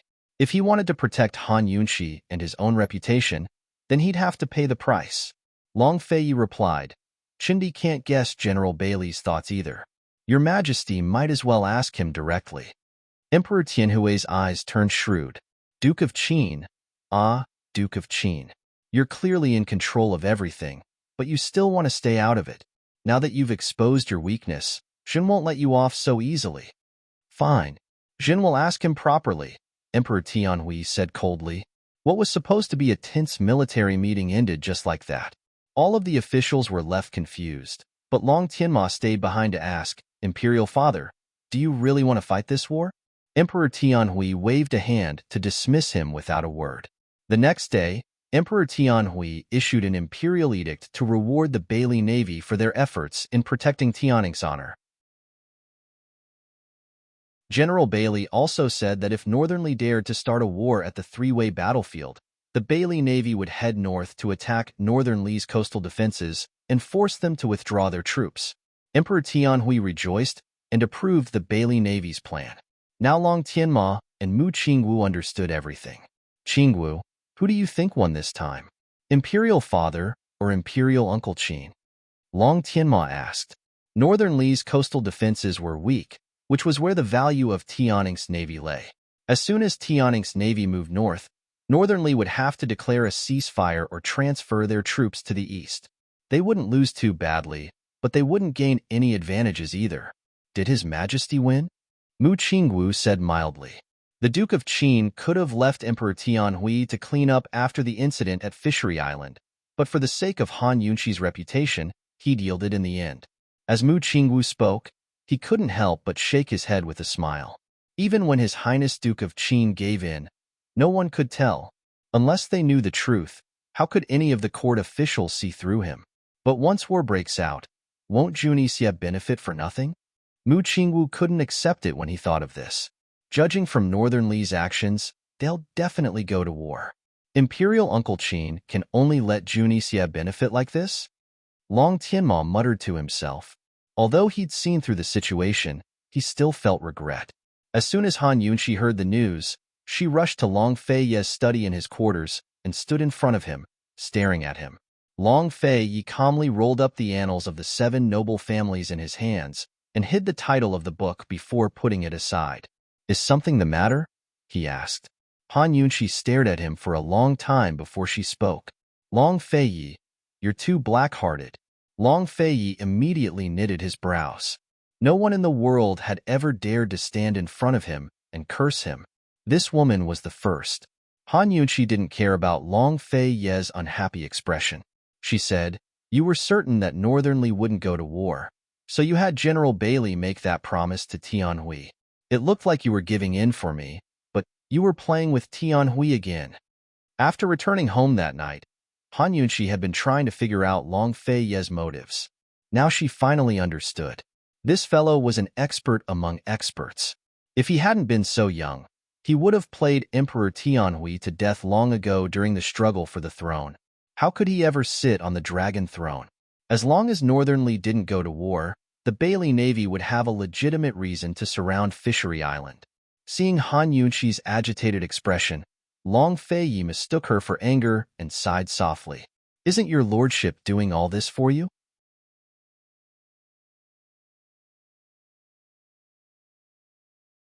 Chapter 413. Long Fei had appeared to yield for Han Yunqi's sake in the imperial study that night, but he'd continued to set a trap for Emperor Tianhui. Han Yunqi didn't mind that Long Fei had used her, but she was shocked by his black-bellied methods. She was also happy that the matter of Fishery Island's navy had been resolved so perfectly, so she was especially agitated. Hearing Long Fei sigh, she gave a start. She blurted out, "Your Highness, what did you say?" She'd heard everything he said clearly, but couldn't help but ask. Long Fei was surprised that he'd said it himself. It was obvious that he didn't want to say it, so he didn't know what had happened just then. Their eyes met, Han Yunqi waiting while Long Fei hesitated. "Your Highness?" Han Yunqi called out tentatively. Long Fei withdrew his gaze and began to tidy up the things on his desk. "Your Highness, just then you said..." Han Yunqi trailed off, then walked around the desk. Long Fei quickly tidied up and prepared to leave when Han Yunqi immediately went to block his way. "Your Highness, what did you say just then?" she asked. "Nothing," Long Fei replied mildly. "You clearly said it." Han Yunqi looked up at him, her elegant face filled with sincerity. Long Fei glanced at her. "Your lordship needs to go out," he said, then circled around her to leave. Han Yunqi stopped him again and grabbed his hand with a grin. "Your Highness, just then you said you were doing all this for my sake." A smile like that made it impossible for Long Fei to leave or feel cold even if he wanted to. He could tell that she was very happy. Perhaps Han Yunqi hadn't noticed, but Long Fei could tell that this woman had changed in front of him over the past few days. She was growing bolder and bolder. Although she still stared at him like a love-struck fool, she was no longer timid and humble. Han Yunqi really hadn't noticed the change in herself. She only knew that what used to be a one-sided love was now mutual affection. If she liked him, she liked him. What was the point of hiding it? It was hard to imagine that the domineering Duke of Qin would be questioned like this one day.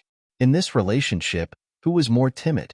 Long Fei's expression didn't change as he lectured her. "Isn't it all for your sake? If you told your lordship about Junixia earlier, you wouldn't be here today." "Fine." Han Yunqi let go of him, with her head bowed. "Chunxia knows her wrongs." Very satisfied, Long Fei turned to leave. He hadn't even reached the door when his lips quirked up into a smile. He was in a good mood. Just like that, the news of the Bailey Navy's entrapment at Fishery Island was settled. Emperor Tianhui was still keeping an eye on Northernly's situation. Indeed, Northernly had made many moves at the borders of the three-way alliance, but their stance was unyielding. Emperor Tianhui had never looked forward to war so much. He was waiting for Northernly to go to war, for General Bailey to fulfill his promise, and for Long Fei and Northernly to suffer heavy losses.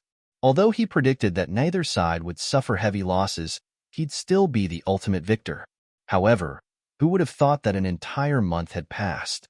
The Northern Dynasty's emperors had threatened Northernly multiple times, but never really sent out their troops.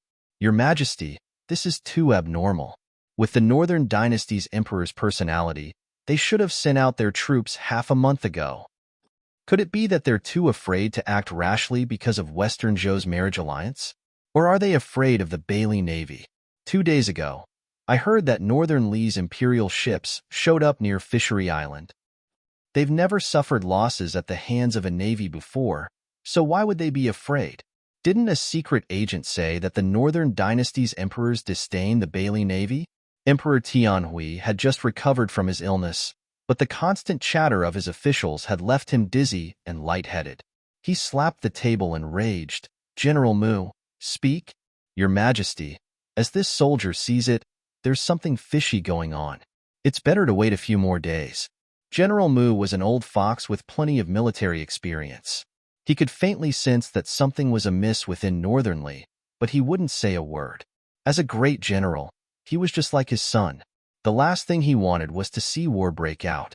Since General Mu had already said as much, Emperor Tianhui could only wait and see. Your Majesty, Western Zhou's princess is coming for the marriage alliance at the end of the month. Should the princess's dowry? The Minister of War trailed off.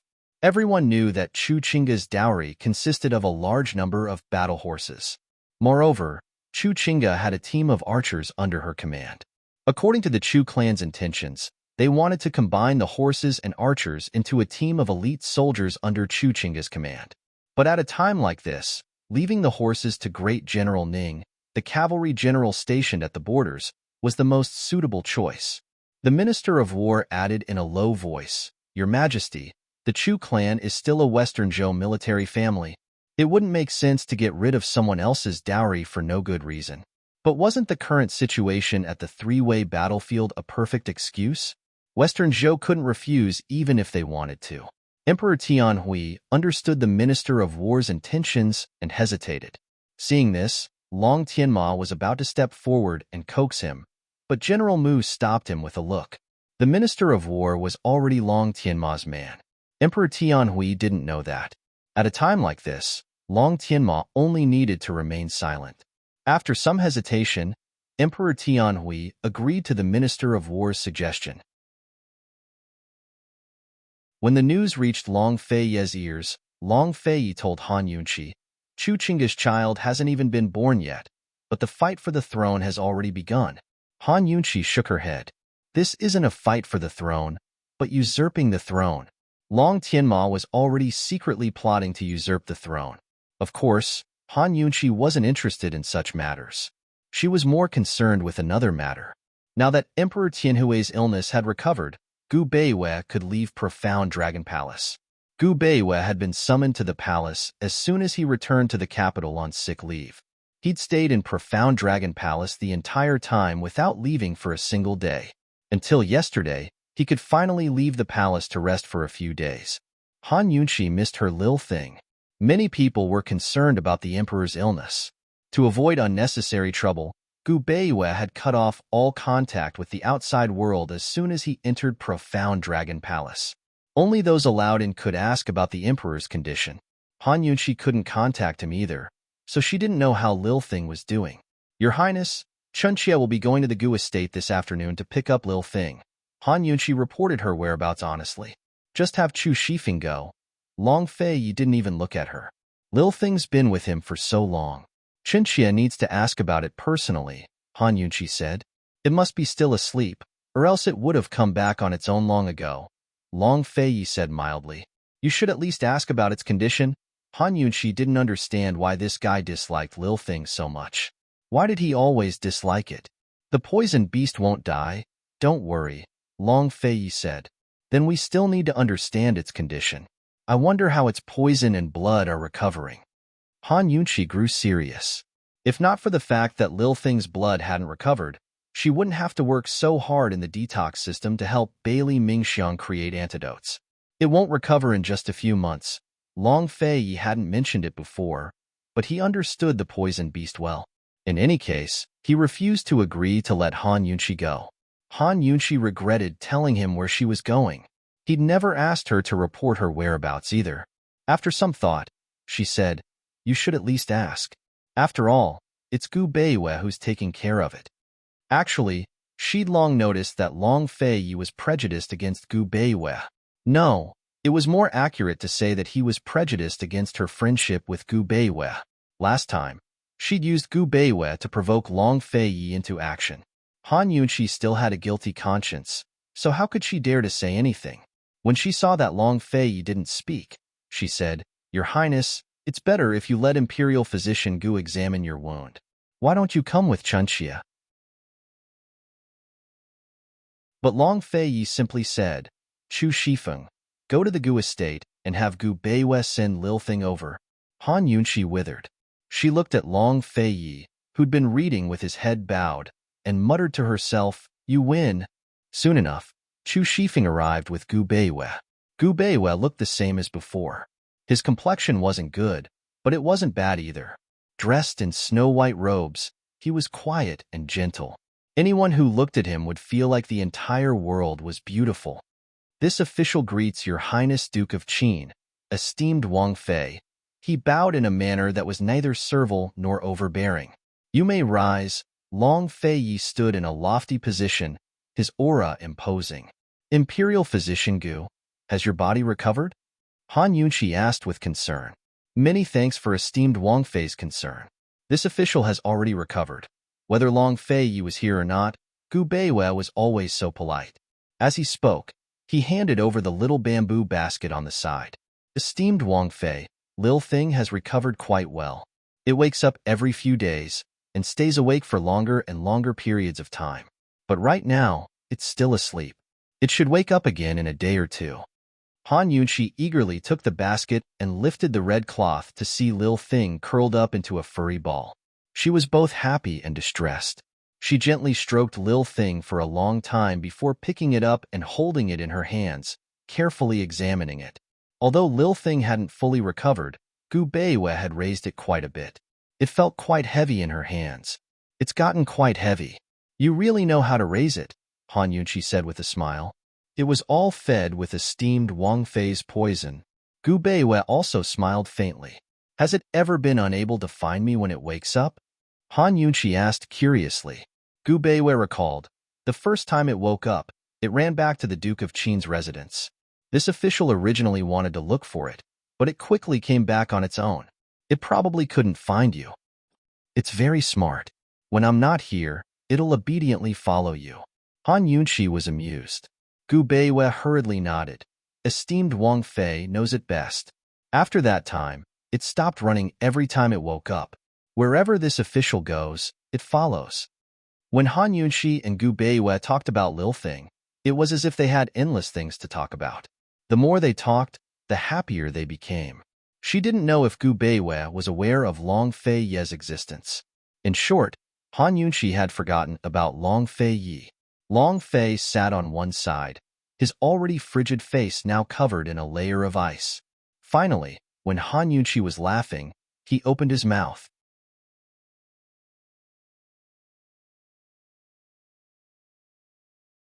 Chapter 414. Han Yunxi and Gu Beiwe were laughing and chatting when the frost-faced Long Fei Yi suddenly spoke up. Imperial Physician Gu, I heard that you took sick leave to return to your hometown? Gu Beiwe quickly turned and bowed.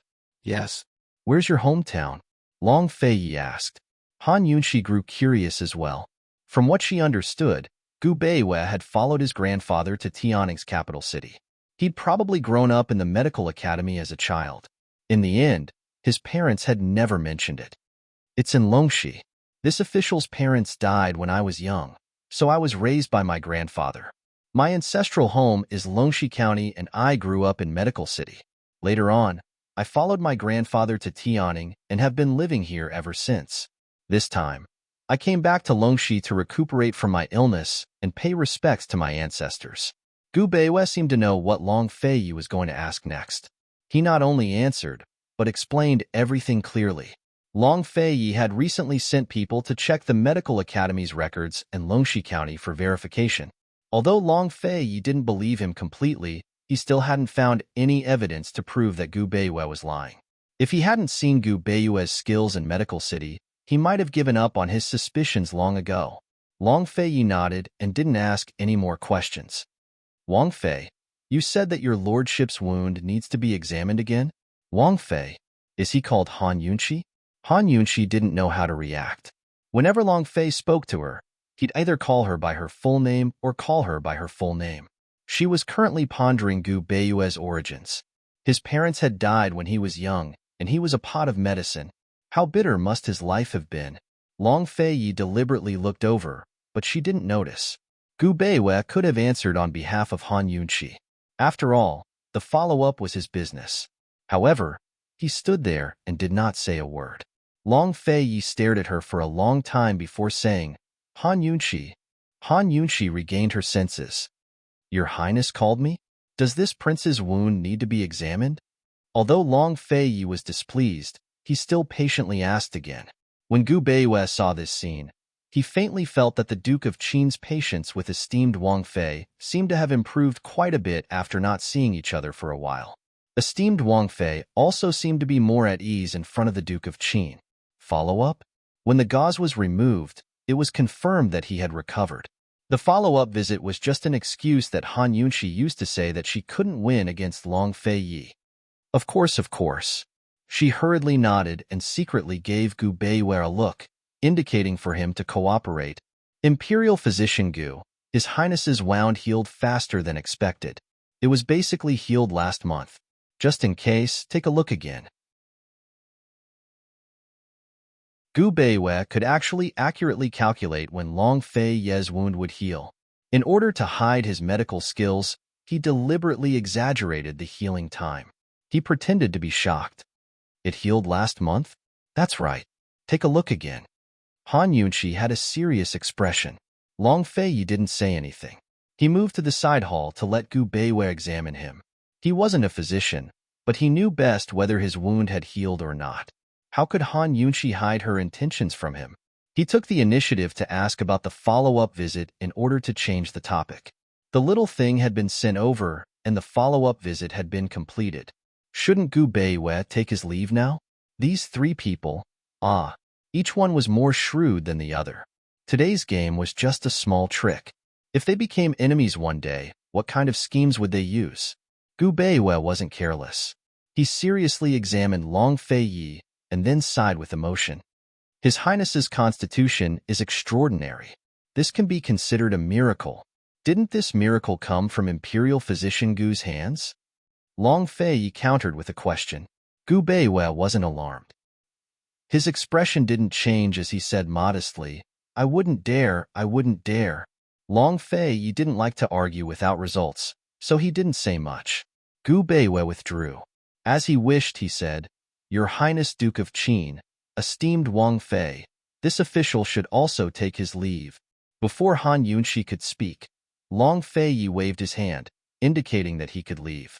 Han Yunqi held the little thing and gestured to Gu Beiwei. Many thanks. Esteemed Wang Fei is too polite. This official will take his leave. Gu Beiwei was about to leave when the little thing in Han Yunqi's hands suddenly woke up. It was in a daze. When it opened its eyes, the first thing it saw was Gu Beiwei bowing and retreating with his head lowered. His thin, silent figure gradually retreated as if to leave for good. Lil Thing grew fearful at the sight and gave a shrill squeak. Then it flew out and threw itself into Gu Beiwei's arms. This sudden turn of events gave everyone a shock. Lil Thing, Han Yunqi blurted out. Lil Thing woke up when it heard the familiar voice. When it saw Han Yunqi, it jumped in fright and squeaked again. It had to be said that these squeaks were very piercing to the ears. Long Fei Yi was already knitting his brows, but no one cared. Lil Thing looked between Gu Beiwei and Han Yunqi and immediately understood what was going on. Its Mama Yunqi was back. The gentleman had sent it here. Han Yunqi narrowed her eyes and beckoned with her finger. Come here. Lil Thing didn't hesitate to pounce over and land on Han Yunqi's shoulder, happily rubbing against her. Mama Yunqi was finally back. It missed her so much. Han Yunqi pulled Lil Thing off her shoulder and pinched its ears, teased its cheeks, scratched its neck, and tugged at its tail. It wasn't clear whether she was caressing it or ravaging it, but she was overjoyed. Did you miss me? Were you good? Did you cause any trouble? You didn't steal anything, right? Did you eat more than usual?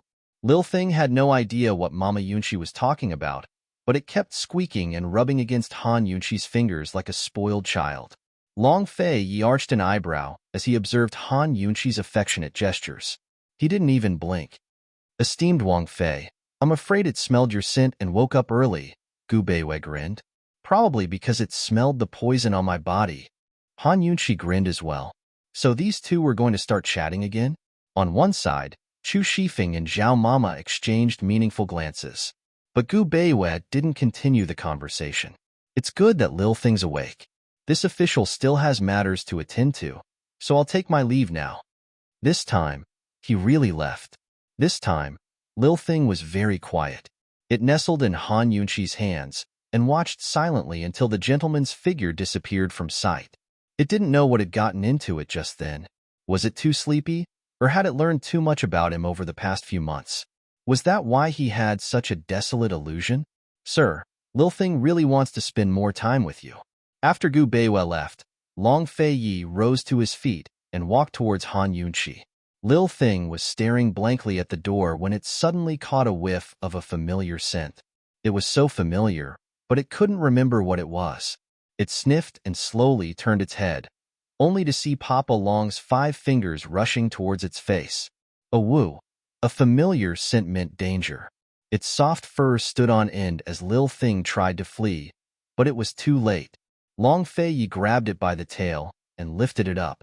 Lil Thing was too scared to move or make a sound. Its head and limbs hung obediently in the air, but its eyes kept darting towards Han Yunqi for help.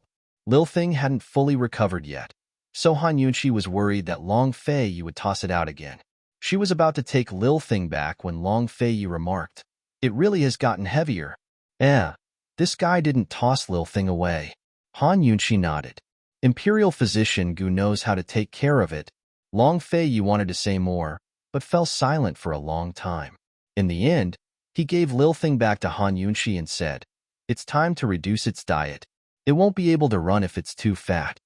Han Yunqi burst into laughter, but Lil Thing was so moved that it wanted to cry. It had no idea what Papa Long had said, but rejoiced at the fact that it hadn't been tossed out of the window in Papa Long's hands. It felt like Papa Long had changed for the better.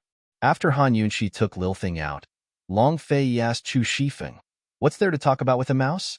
Chu Shifeng could tell that His Highness had wanted to talk to esteemed Wang Fei about Lil Thing too, but he hadn't.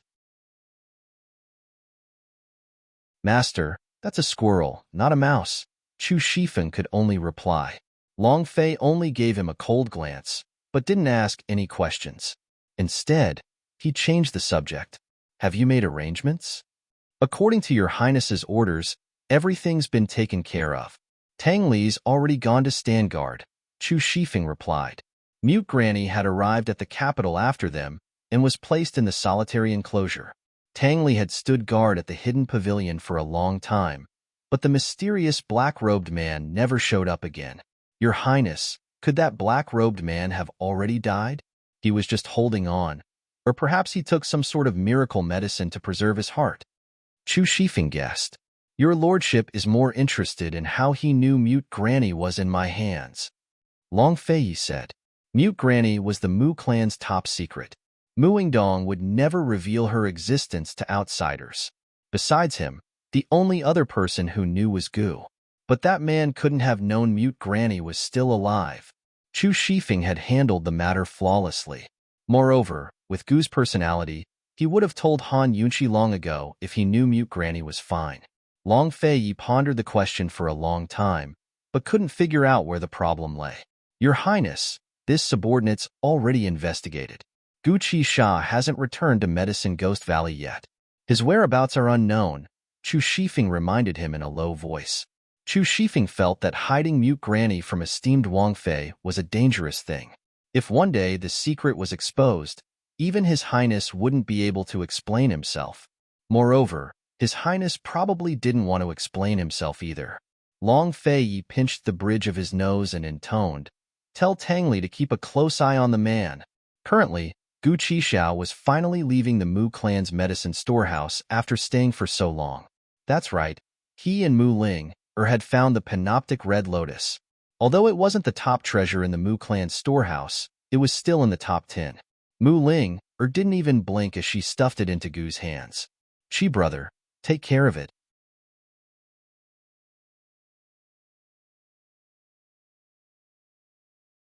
Chapter 415. Mu Linger had already ground the Panoptic Red Lotus into a convenient powder and placed it in a small porcelain bottle.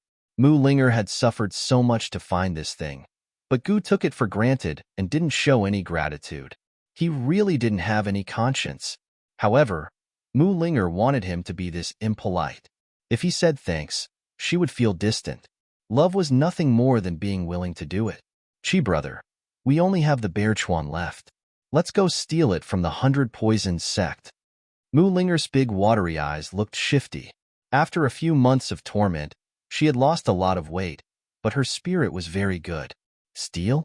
Would this young master do such a thing? Gu was very disdainful. Hee, Chi brother, do you have a good plan? Mu Linger laughed even more mischievously. Find Jun Xia, Gu said very casually. The enemy of a friend was his enemy, and the enemy of an enemy was his friend. Jun Xia was Han Yunqi's enemy, so Jun Xia was also his enemy. However, Jun Xia was also Long Fei Ye's enemy, so Jun Xia was also his friend. Although he also looked down on Jun Xia, in summary, he and Jun Xia could be considered as both enemies and friends. He didn't know if Han Yunqi would despise Gu if she knew his convoluted theory.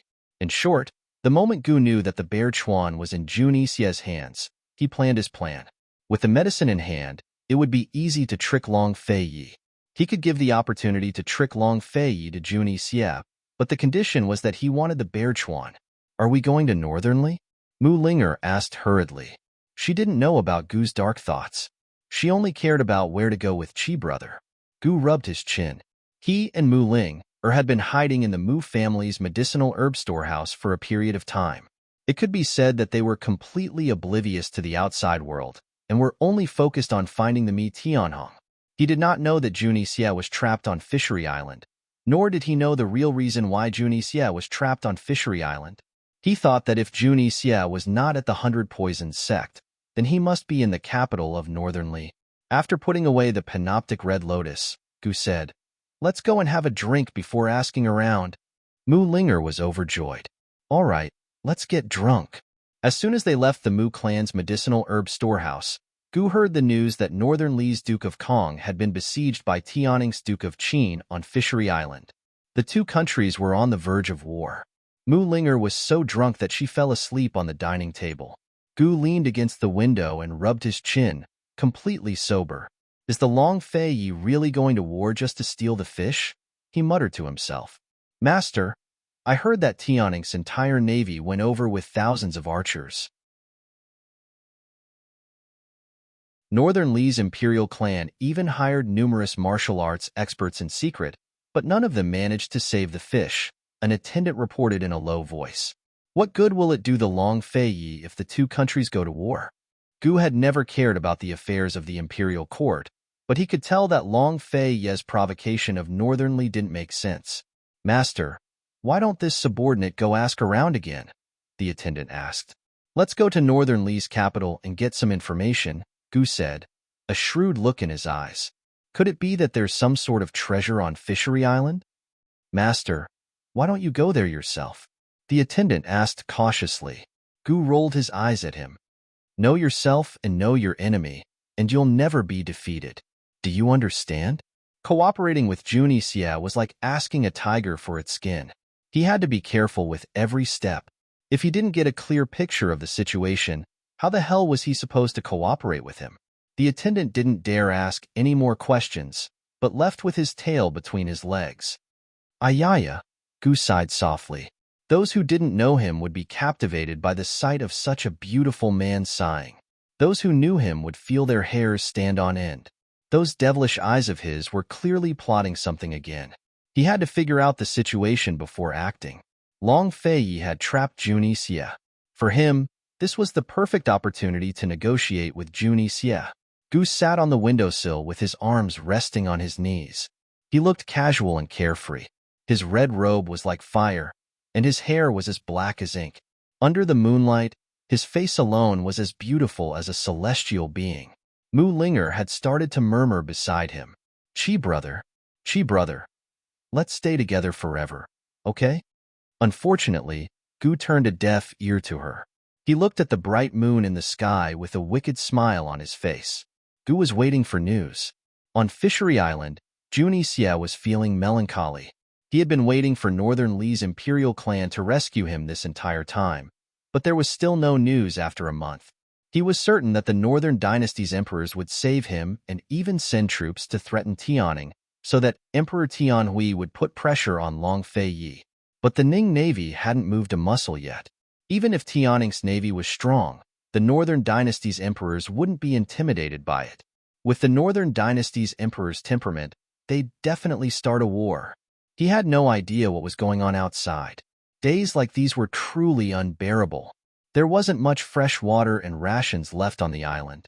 Where was he supposed to find more if he kept waiting? Once again, it was the dead of night when the stars filled the sky. Junie Xie was lying on his back in a coconut tree, staring blankly at the stars. Did something happen to the Northernly army? There was only one reason that could stop the Northernly Emperor's bellicose heart. Junie Xie didn't think too deeply about the problem. There was no point in thinking about it while he was trapped here. He took out a porcelain bottle and fiddled with it. This bottle contained the blood he'd collected from the ice that day. In these boring days, all he could do was ponder over this bottle of blood. This blood contained poison that was extremely complex and strange. The blood contained a slow-acting poison. These slow-acting poisons were not fatal, but the poison formed when they were mixed together was fatal. Judging from this blood, Bailey Mingxiang had been poisoned with countless slow-acting poisons. With Junie Xie's keen senses, he quickly realized that Bailey Mingxiang had been used to cultivate poison blood. This method was very similar to his own method of cultivating poison humans, but it wasn't completely the same. Another possibility he thought of was to cultivate poison goo humans that couldn't be killed, but a strange discovery made him reject that idea. After careful consideration, he realized that this wasn't human blood at all, but fish blood. That day, he clearly saw that Bailey Mingxiang and General Bailey's hands were bleeding. Could it be that he'd collected the wrong blood? Their blood was somewhere else, and the blood he'd collected was from a fish? But that day, he hadn't seen any blood on the surrounding ice. Moreover, how could the fish in the illusory lake be so heavily poisoned? That day, he'd checked the lake water. Compared to waiting for someone to rescue him, Junie Xie was more concerned about this strange bottle of poison blood. He was very obsessed with poisons. If he didn't figure it out, he wouldn't be able to sleep. Moreover, this poison blood might be the secret of the Long Fei Yi. As he thought about it, he suddenly flipped over and fell heavily to the ground. The poison in his shoulder was acting up again. He lay motionless in the sand with his hand on his shoulder. The veins on the back of his hand were all bulging. It was a terrifying sight. The poison in his shoulder was acting up more and more frequently, and it was more and more uncomfortable each time. Rheumatic pain was the most torturous, but this pain was 100 times more uncomfortable than rheumatic pain. After a full hour of pain, Junie Xie was finally able to move. He sat up, his hand still firmly pressed against his shoulder. Han Yunxi. He gritted his teeth, practically squeezing the name out from between his teeth. It was clear to see how much hatred he felt. After living for more than 20 years, this was the first time he'd remembered a woman's name so clearly. It was as if it had been branded into his heart. He probably wouldn't forget it for the rest of his life. Han Yunxi, you mustn't fall into this prince's hands. Far away in Tianning, Han Yunxi was sleeping until the middle of the night when she suddenly woke up with a cold shiver. There was still more than a month until Bailey Mingxiang's beauty's blood was completed. She hadn't gone out much during this time, so she was making the best use of her time to concoct the antidote. What was worth being happy about was that she'd already decided on the initial steps of the antidote. Her experiments had all gone smoothly. Of course, she was using the poison blood she'd cultivated by imitating Bailey Mingxiang's poison. In order to determine if the antidote was effective, she'd have to test it on Bailey Mingxiang's true blood. Since she couldn't sleep after waking up, Han Yunxi simply got out of bed. She glanced outside the window and saw that the lights in Long Fei Ye's study were still on. You're awake? Or still awake? She put on her clothes and was about to go downstairs when Su Xiaoyu suddenly came upstairs. Mistress, why are you awake? Su Xiaoyu stood in the staircase, looking up at her. Her young and tender face was filled with drowsiness. Why aren't you asleep either? Han Yunxi asked with concern. Su Xiaoyu silently lowered her head. Han Yunxi was a little angry. Didn't I tell you before that you didn't need to stand guard like this? The weather's still cold, so why are you doing this? Leisurely Cloud Pavilion didn't have a rule of servants standing guard at night. After Su Xiaoyu came, she insisted on standing guard at the staircase.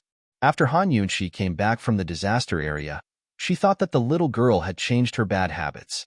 Who knew that she'd bump into her again tonight? Seeing Han Yunxi coming down, Su Xiaoyu immediately moved aside and lowered her head like an innocent child. Han Yunxi glanced at her. She wasn't as soft-hearted as before. Although she loved this child dearly, she shouldn't challenge her patience like this. A servant girl who came to her leisurely Cloud Pavilion and didn't listen to her repeatedly. How could she stay for long? Could she still be used? As soon as she arrived downstairs, she coldly said, "Zhao Mama." Zhao Mama was sleeping in the room next to the study. She woke up from her dream and hurriedly came out.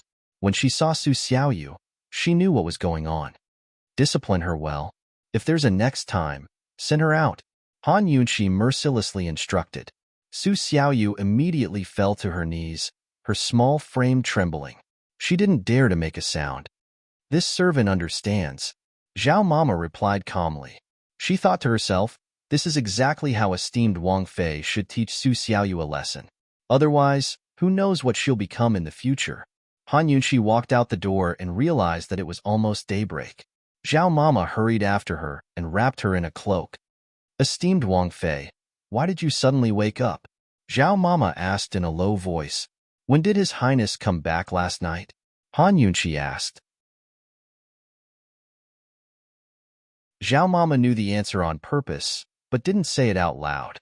This servant isn't sure either. Did His Highness come back last night?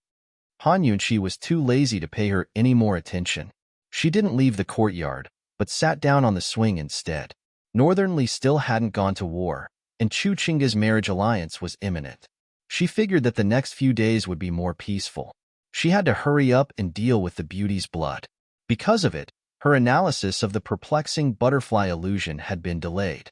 Seeing that esteemed Wang Fei didn't speak, Zhao Mama kept her company in silence. Su Xiaoyu had long raised her head from her room to stare at Han Yunxi from a distance. A sinister look flashed past her dark eyes that didn't suit her age. Chu Qingge's marriage alliance is imminent, and Big Brother's almost here. Looks like I'll have to find out something to give Big Brother an explanation.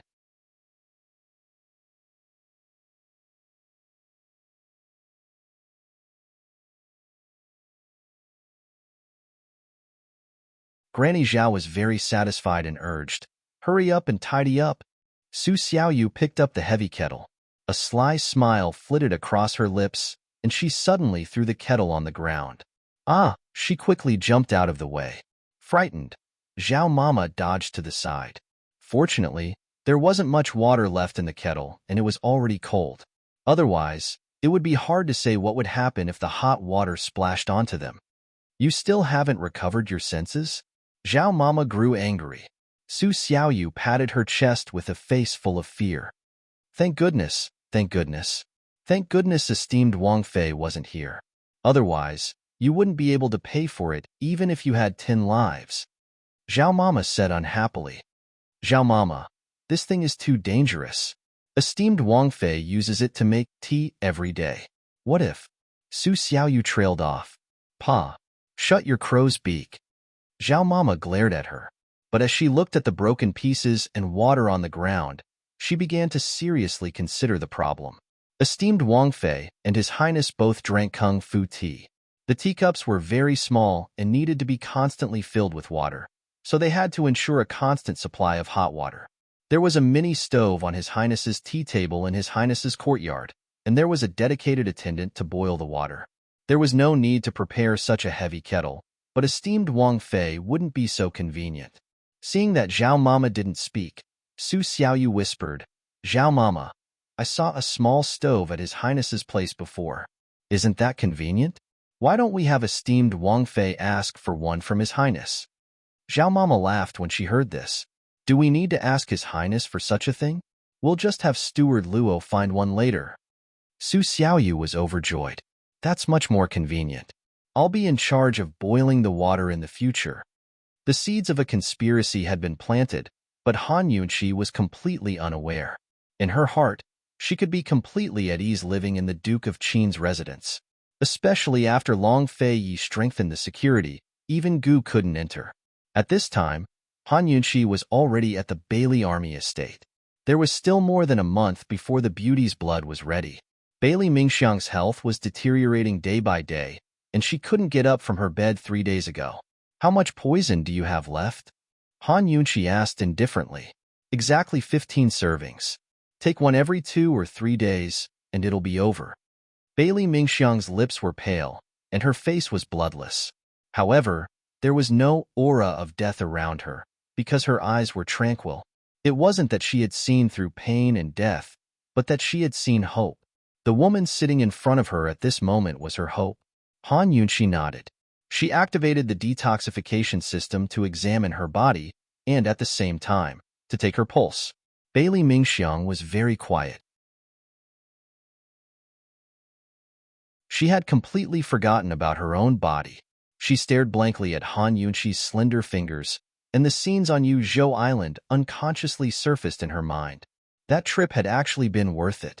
She had seen His Highness Duke of Qin's happy face. She had seen His Highness Duke of Qin's furious face, and she had even seen him kiss someone. She wanted to know everything about him, no matter how small or insignificant it was, as long as it had something to do with him, let alone something as big as this. She always felt that the more she knew about him, the closer she would be to him. Han Yunqi was very focused. After a long time, she said seriously, 13 days. The beauty's blood will be ready in the night of the 13th day. Unexpectedly, Bailey Mingxiang wasn't listening to such an important matter. She was still immersed in her own world. Han Yunqi looked up and couldn't help but frown. Mingxiang. Bailey Mingxiang finally came back to her senses.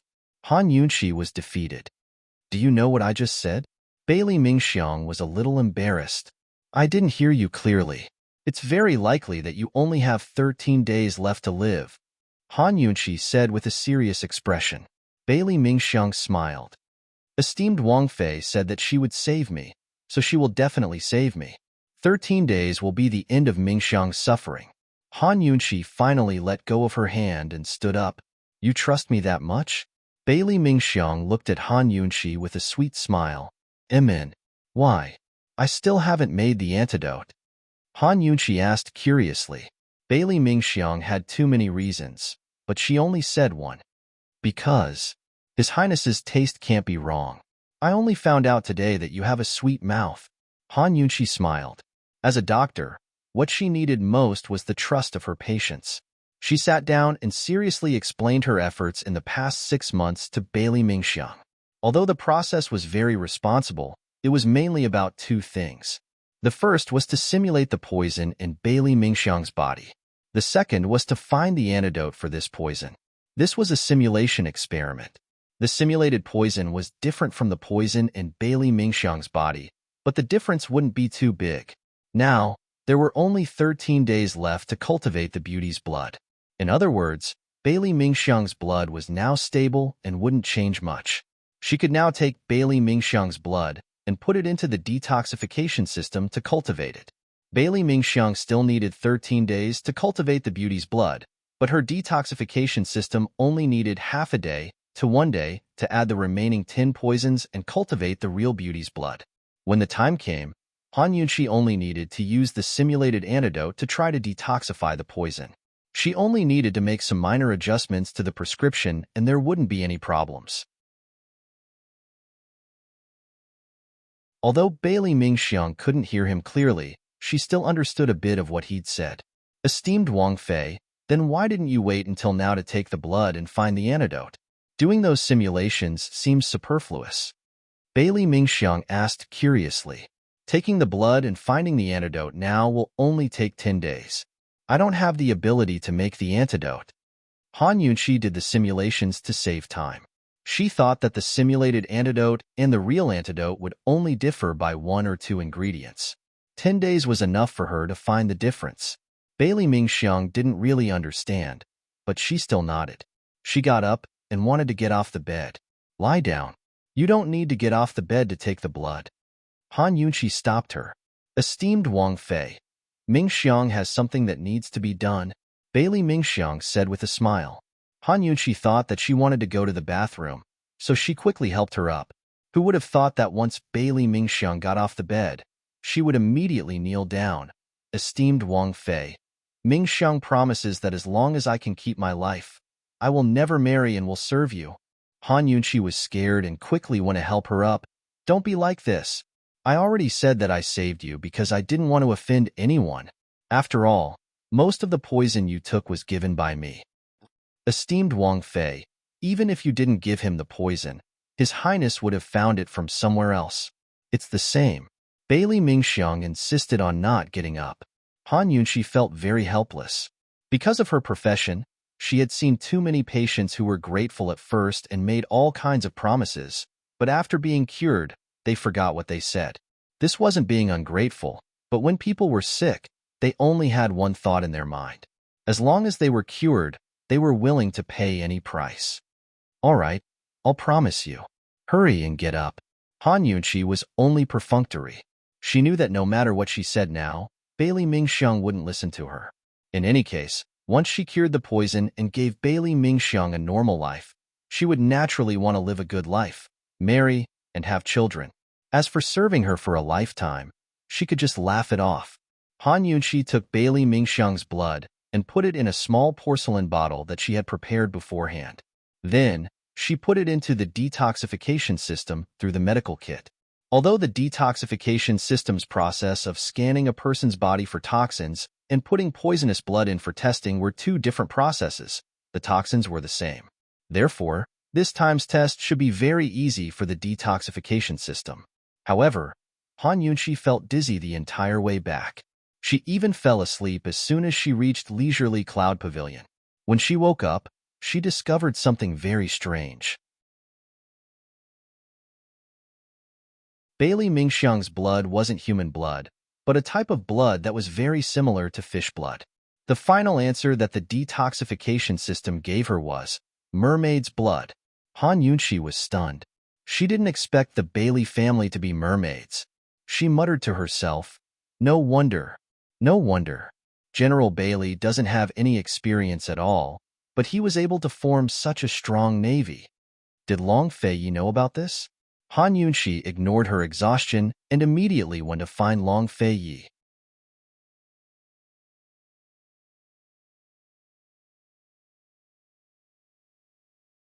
Chapter 417. Mermaids had the tail of a fish and the body of a human. They were known as the spiritual beings of the mermaids and were a special race between humans and fish. Mermaids produced silk that wouldn't get wet in water. Their tears would turn into pearls, making them extremely precious. Han Yunqi had learned of the existence of mermaids from myths and legends. Mermaids usually lived in the sea, but they also lived in large lakes and rivers. They had high standards for water quality. But from what Han Yunqi understood, mermaids had the tail of a fish and the body of a human. They had to take medicine to leave the water, and they couldn't stay for long. But the Bailey clan was no different from humans. Moreover, they lived on land for a long time. What was going on? Did Long Fei know about this? Did Tianning's previous emperor, who'd ordered the formation of a navy, know about this? Using mermaids to form a navy was a heaven-defying act. After all, the sea was the mermaids' territory. No powerful navy could contend against them. By the time Han Yunqi arrived, Long Fei had put away the annals of the 7 noble families in his hands. Actually, Han Yunqi had long noticed the thick ancient book in Long Fei's hands. Although she didn't know what it was, she recognized its appearance. She remembered that Long Fei had been flipping through this book since he was in Southning Prefecture. Seeing him so focused on the book, she asked, "What book is this?" Chu Shifeng jumped in fright at her words. Fortunately, Han Yunqi hadn't noticed, or else she would have noticed something amiss. Chu Shifeng was Long Fei's personal bodyguard. He was supposed to be calm and steady, not flustered like this. Normally, he was calm and steady, but he couldn't keep his cool in front of esteemed Wang Fei. Long Fei was unperturbed. "Urgent business?" he asked mildly. His 2 simple words avoided Han Yunqi's suspicions. Han Yunqi really had come in a hurry, so she didn't ask about the book. Instead, she asked directly, "Did you know that the Bailey clan is a mermaid clan?" This time, Long Fei could no longer remain calm. His hand on the table clearly stiffened. How did this woman know about such a confidential matter? He was certain that Bailey Mingxiang didn't have the guts to tell her. Seeing Long Fei's expression, Han Yunxi immediately understood. "You already knew. How did you find out?" Long Fei quickly regained his composure. "Bailey Mingxiang's blood is very special. I analyzed it for a whole night before I could confirm that it was that." Han Yunxi answered honestly. "You can even analyze this?" Long Fei was very surprised. Without the detoxification system, Han Yunxi couldn't analyze it. She could only see that Bailey Mingxiang's blood was strange, but she couldn't be sure that it was mermaid blood. However, the detoxification system had recorded it. "Your Highness, it's because the Bailey clan is a mermaid clan that you set up a navy in Tianning long ago, right?" Han Yunxi asked seriously. When Bailey Mingxiang started taking poison, Long Fei was still very young. Thus, the one who used Bailey Mingxiang to cultivate Beauty's blood couldn't have been Long Fei, but someone else. In other words, the Bailey clan had been loyal to Long Fei's side from the start. They hadn't been subdued by Long Fei after forming a navy. Yes, Long Fei didn't deny that the Bailey clan was his mother's first move in Tianning. Him becoming Grand Concubine Yi's son was her second move. Your Tang clan's ambitions are huge. Han Yunxi couldn't help but sigh with emotion. It looked like the Tang clan had been scheming for the world since Tianning's previous emperor's reign. Han Yunxi had no idea that the Tang clan was also loyal to Long Fei. She simply equated the power behind Long Fei to the Tang clan and assumed that the Bailey Navy was a path paved for Long Fei by the Tang clan. She couldn't be blamed for this. After all, Long Fei had told her personally that his parents were both members of the Tang clan. This was a huge misunderstanding. A complicated look flitted past Long Fei's eyes, but it quickly disappeared. He broke into a rare chuckle. "Is your lordship's ambitions big as well?" Han Yunxi felt that his words were strange. Wasn't this guy the Tang clan's representative? She recalled the first time she'd met Aunt Ru. Hadn't the woman only criticized her because she was worried that a femme fatale like her would delay Long Fei's progress? Ruin their Tang clan's plans? Your Highness's ambitions aren't big. Perhaps the person sitting here today wouldn't be your Highness, but Tangli instead, Han Yunxi teased. It didn't matter if it was a lie or a misunderstanding. In any case, Han Yunxi had misunderstood. Chu Shifeng grew uneasy at this, but Long Fei had no intention of explaining himself. Instead, he asked, "The beauty's blood should be ready soon, right? Your Highness only cares about the beauty's blood and not the beauties?" Han Yunxi was still joking.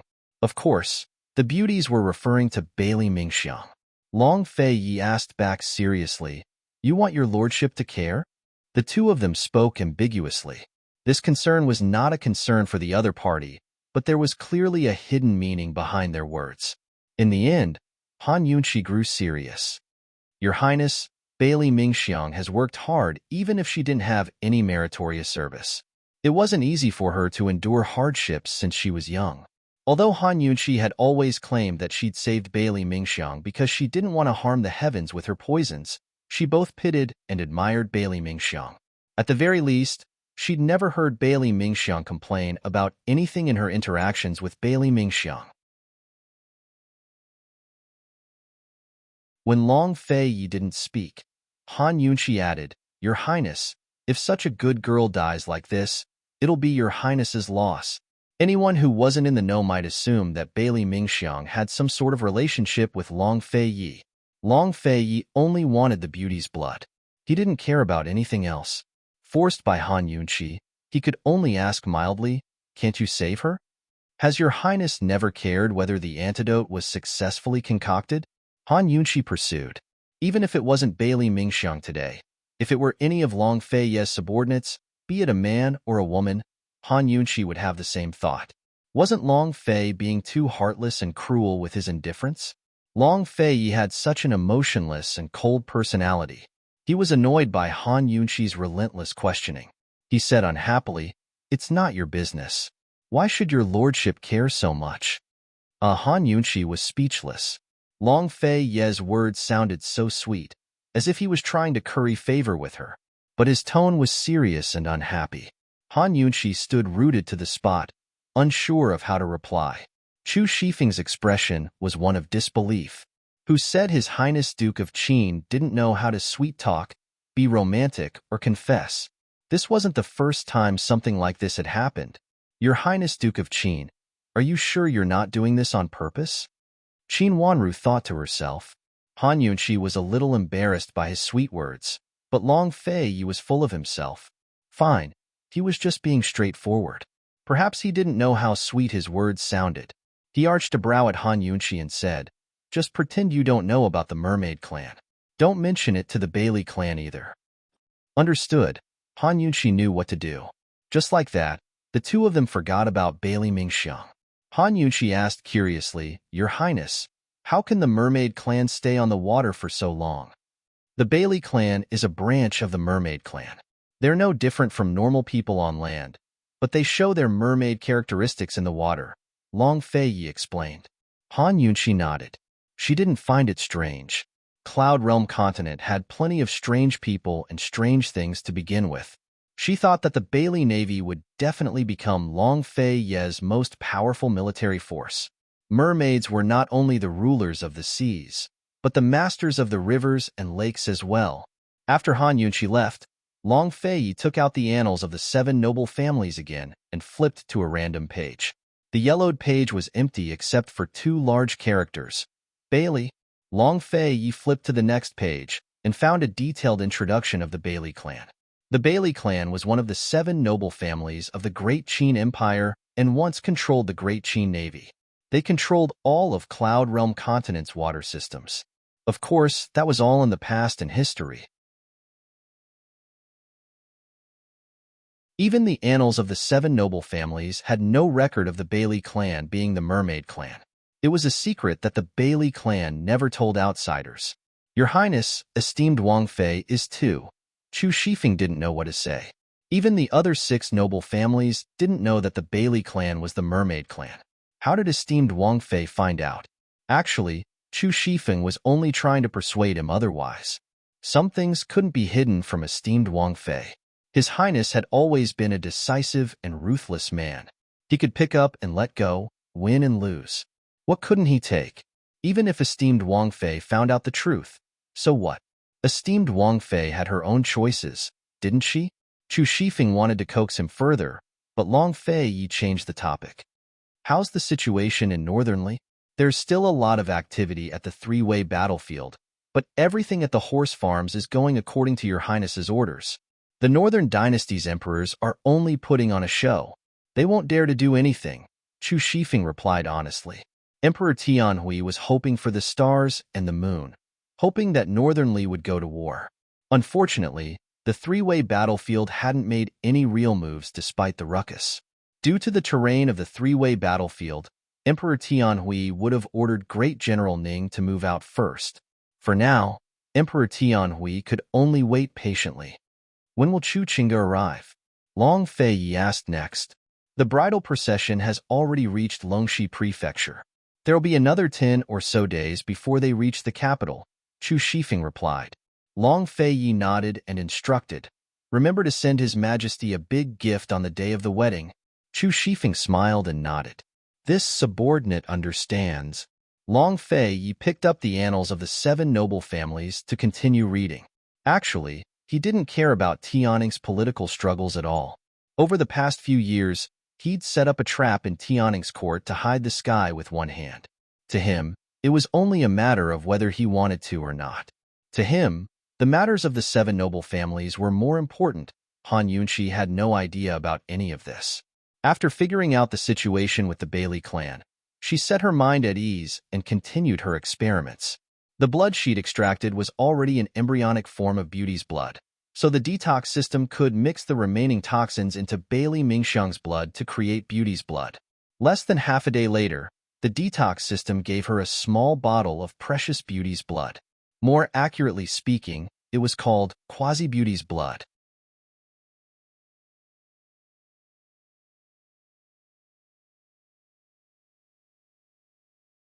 Chapter 418. After all, it was raised by the detoxification system and could not be 100% identical to Bailey Mingxiang's blood.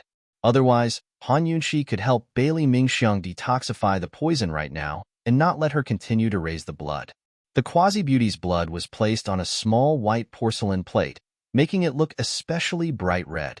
Han Yunxi took out the antidote she had prepared before and placed it on another white porcelain plate. She then placed several clean porcelain plates around her, and then she caught a little white mouse to simulate the poison and detoxification.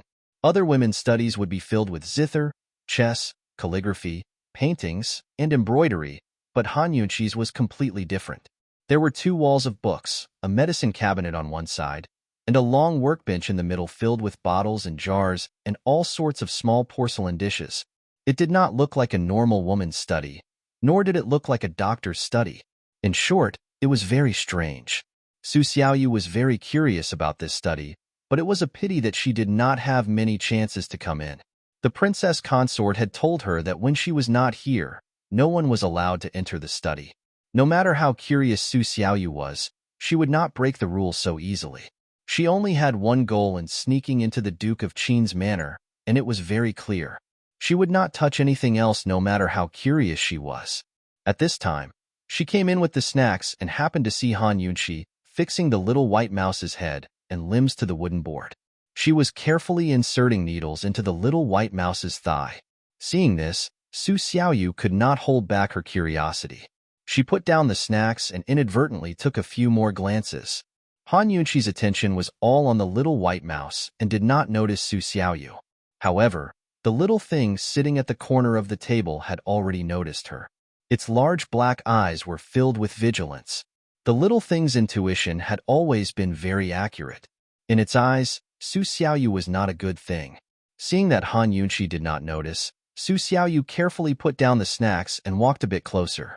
Who would have thought that the little thing would suddenly let out a zhi sound? It was not enough to feed the white mice the quasi-beauty's blood. Han Yunxi had to implant the quasi-beauty's blood into some of the white mice's acupoints. She was concentrating on inserting the needles, but who knew that the little thing would suddenly scream? She was so shocked that her hand trembled and the needle was crooked. Little thing. Han Yunxi glared at him and saw Su Xiaoyu standing at the side. She did not take it to heart and vented her anger on the little thing. Stinky thing, do you want to die? When detoxifying and testing for poison, he hated being disturbed the most. If the needle was crooked, this little white mouse could be considered useless. The little thing pitifully whimpered a few times. Taking advantage of the fact that Han Yunxi hadn't flipped out yet, it hurriedly jumped onto the medicine cabinet shelf and hid there. It only wanted to remind Mother Yunxi that Su Xiaoyu had come in. Now that Mother Yunxi had seen her too, it could only endure her anger. Who asked it to be unable to communicate with humans? Seeing Lil Thing run away, Han Yunxi was too lazy to argue. After all, she had more important things to do. Of course, she ignored Su Xiaoyu as well. It was normal for Su Yuyu and Zhao Mama to bring in snacks, so they knew better than to disturb her. After Han Yunxi got rid of the white mouse, she went to fetch another one and began studying it all over again. Su Xiaoyu saw that no one had noticed her, so she didn't dare stay any longer. She hurried out the door. But after Han Yunxi tied up the white mouse, she suddenly turned back to look at the door. Strange. Aside from Lil Thing, even Zhao Mama had been scared out of her wits when she experimented on the white mice in the past. Su Xiaoyu was such a small child, so why wasn't she afraid? Weren't girls most afraid of mice? Moreover, it was a bit cruel and terrifying to tie up a white mouse like this for experiments. But Su Xiaoyu wasn't frightened at all. This child. Han Yunxi felt a knot in her heart. At this moment, Lil Thing, which was lying on the medicine rack, squeaked a few times, as though it was reminding Han Yunxi of something. Do you find it strange too? Han Yunxi asked. Lil Thing didn't understand and squeaked a few more times. Han Yunxi wanted to ask about it later. At this moment, she didn't have the time to think too much. Being disturbed in the middle of an experiment was really depressing. After sorting out her thoughts, Han Yunxi continued. After administering the poison to the white mouse, the signs of poisoning started to show. A single type of chronic poison wouldn't be fatal, But when so many types of poisons were mixed together, it would definitely be fatal. Black blood flowed out of the 7 orifices of the white mouse, and it was on the verge of death. Han Yunqi made a prompt decision and administered the antidote by means of acupuncture. Although acupuncture was the fastest way to detoxify the poison, but she still had to wait for 3 minutes. Han Yunqi bit her finger and stared fixedly at the white mouse's reaction. She had to admit that although these 3 minutes were very short, she was still very nervous. If the antidote she developed had too many deviations, then things would be troublesome. With only 10 days left, it was very likely that she wouldn't be able to make it in time to develop a new antidote. 3 minutes was very short, but Han Yunqi felt that it was very long. In her mind, Bailey Mingxiang's pale face unconsciously appeared. His faint smile was indifferent, generous, and restrained. Suddenly, the white mouse which had been twitching all this time stopped moving.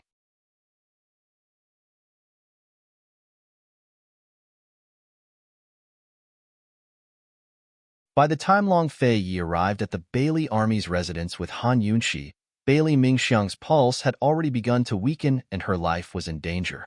Aside from General Bailey, there were poison doctors in the bedroom. They were all anxious, but they weren't worried about the weak woman's life. They were worried about the beauty's blood in her body. Bailey Mingxiang lay on the bed with her eyes closed. Her face was frighteningly pale, and no one helped her wipe away the blood that flowed out of her 7 orifices. Seeing this scene, Han Yunqi's heart strangely felt stifled. She was so uncomfortable that she couldn't speak. However, she quickly restrained her emotions and entered a state of mind. "All of you, leave," she said indifferently. Esteemed Wang Fei, Miss Mingxiang's, the poison doctors didn't leave. Instead, they stepped forward to explain the situation. No matter what, they could still help. Who knew that Han Yunqi's voice would turn cold? Leave. Not to mention the poison doctors, even a military general like General Bailey was intimidated by Han Yunqi's icy aura. When this woman became serious, she could compete with His Highness Duke of Qin. How could the poison doctors dare to waste words? They all tactfully retreated, leaving only Long Fei Yi and General Bailey. "You all should leave as well." As Han Yunqi spoke, she took out a handkerchief to wipe Bailey Mingxiang's face. She looked calm and unhurried, but she had already activated the detoxification system to scan and analyze the situation. It wasn't that she was cold-blooded, but that the more urgent the situation was, the more she needed to remain calm. She couldn't afford to make the slightest mistake. General Bailey had heard of Han Yunqi's formidable poison skills for quite some time. He thought that His Highness Duke of Qin probably wouldn't go out, so he wanted to take this opportunity to see for himself. But who knew that Long Fei Yi would turn around and leave without another word? General Bailey had no choice but to follow him out and personally close the door. Han Yunqi couldn't understand why General Bailey would be so cold-blooded. The person lying on the bed was his own daughter. Were the powerful mermaids so loyal to Long Fei Yi that they would be proud to give their lives for him? What reason did the Tang sect have for the mermaids to be so loyal and devoted to him? Of course, Han Yunqi wouldn't think about these questions at this critical juncture. She had to ensure that she was highly focused and had enough energy to allow the detoxification system to perform its inspection and analysis. While paying attention to Bailey Mingxiang's pulse, Han Yunqi analyzed the situation. Not long after, she came to an inconceivable conclusion. The beauty's blood had been cultivated, and the poison had taken effect. Han Yunqi almost couldn't believe the detoxification system's results.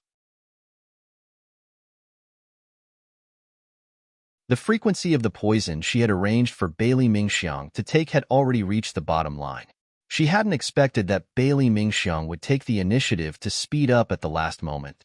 The poison that was supposed to take more than 10 days to finish was finished in just a few days. This woman's body could actually withstand it. Han Yunqi was shocked, but it didn't affect her state of mind.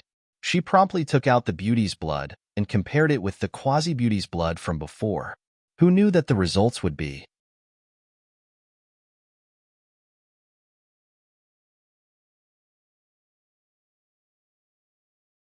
Chapter 419. The beauty's blood cultivated in Bailey Mingxiang's body and the beauty's blood obtained from Han Yunqi's simulated experiment were actually completely identical. Han Yunqi was dumbstruck. She once again suspected that the detoxification system had malfunctioned. She turned off the detoxification system and personally inspected it. Then, she faintly spat out, "I'm a genius." The simulated experiment was actually no different from the real situation. The two were completely identical. Thus, the problem was simple. She didn't even need to make any adjustments to the antidote she prepared. As long as Bailey Mingxiang took it, everything would be fine. Looking at the quiet Bailey Mingxiang, Han Yunqi heaved a sigh of relief. Her heart, which had been hanging in the air for the past half a year, was finally at ease. This kind of outcome could be considered as the heavens taking pity on Bailey Mingxiang. Han Yunqi didn't dare delay any longer and immediately took out the antidote. However, just as she was about to inject the antidote, she suddenly remembered that there was something important that she hadn't done yet. The beauty's blood hadn't been extracted yet. She was so excited that she actually forgot such an important matter. Once Bailey Mingxiang's poison was cured, everything would be for naught. With Long Fei Ye's personality, wouldn't he make Bailey Mingxiang nurture the beauty's blood again? Han Yunqi personally opened the door and invited Long Fei Yi and General Bailey in.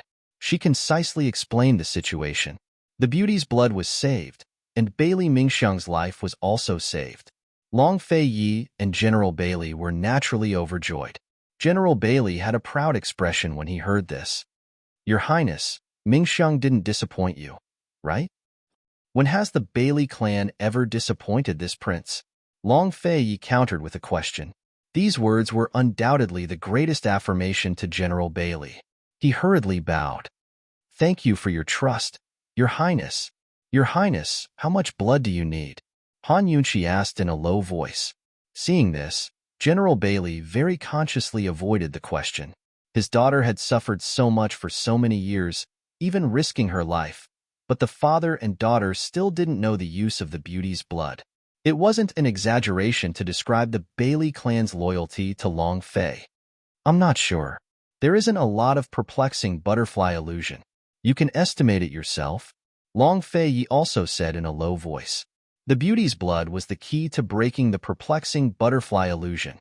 After all, Bailey Mingxiang's life was at stake. Han Yunqi didn't think too much about it. She cut Bailey Mingxiang's finger and took out a small bottle of blood. The amount was about the same as the amount of perplexing butterfly illusion. After taking the blood, Han Yunqi immediately injected the antidote with acupuncture. Thanks to the countless previous experiments, everything went very smoothly today. It would take some time for the medicine to take effect, but it was certain that Bailey Mingxiang was out of danger. After cleaning up the scene, Han Yunqi sat on the edge of the bed and guarded. Other than her, who else would feel sorry for this woman with a heart of pity? As she looked at Bailey Mingxiang's peaceful face, Han Yunqi was filled with anticipation. She was looking forward to the moment she opened her eyes. She was looking forward to what kind of expression she would have when she found out that she had recovered. Those calm and indifferent eyes would definitely be filled with the joy of a new life, the hope of a new life. This kind of expression was exactly what Han Yunqi, as a doctor, hoped to receive the most in return. Time slowly passed by. Han Yunqi's detox system had been paying attention to Bailey Mingxiang this entire time. It had detected that the poison in her body was gradually weakening. Long Fei, you didn't have the patience to stand here and guard an unconscious woman. Since Bailey Mingxiang was fine, he was relieved. He calmly said to Han Yunqi, "This prince will wait for you in the guest hall. Come over when you're done." "Heartless guy," Han Yunqi muttered. Unfortunately, Long Fei Yi and General Bailey couldn't hear her. General Bailey accompanied Long Fei Yi to the guest hall. They still had important matters to discuss. However, before Long Fei Yi and General Bailey could leave the courtyard, Han Yunqi shouted, "Your Highness, General Bailey." What happened? Long Fei Yi and General Bailey immediately turned back. They saw Han Yunqi holding Bailey Mingxiang's hand. Her face was pale, and she looked extremely frightened. Bailey Mingxiang's hand was the hand that had just taken her blood. The white gauze that was wrapped around her wound had fallen to the ground.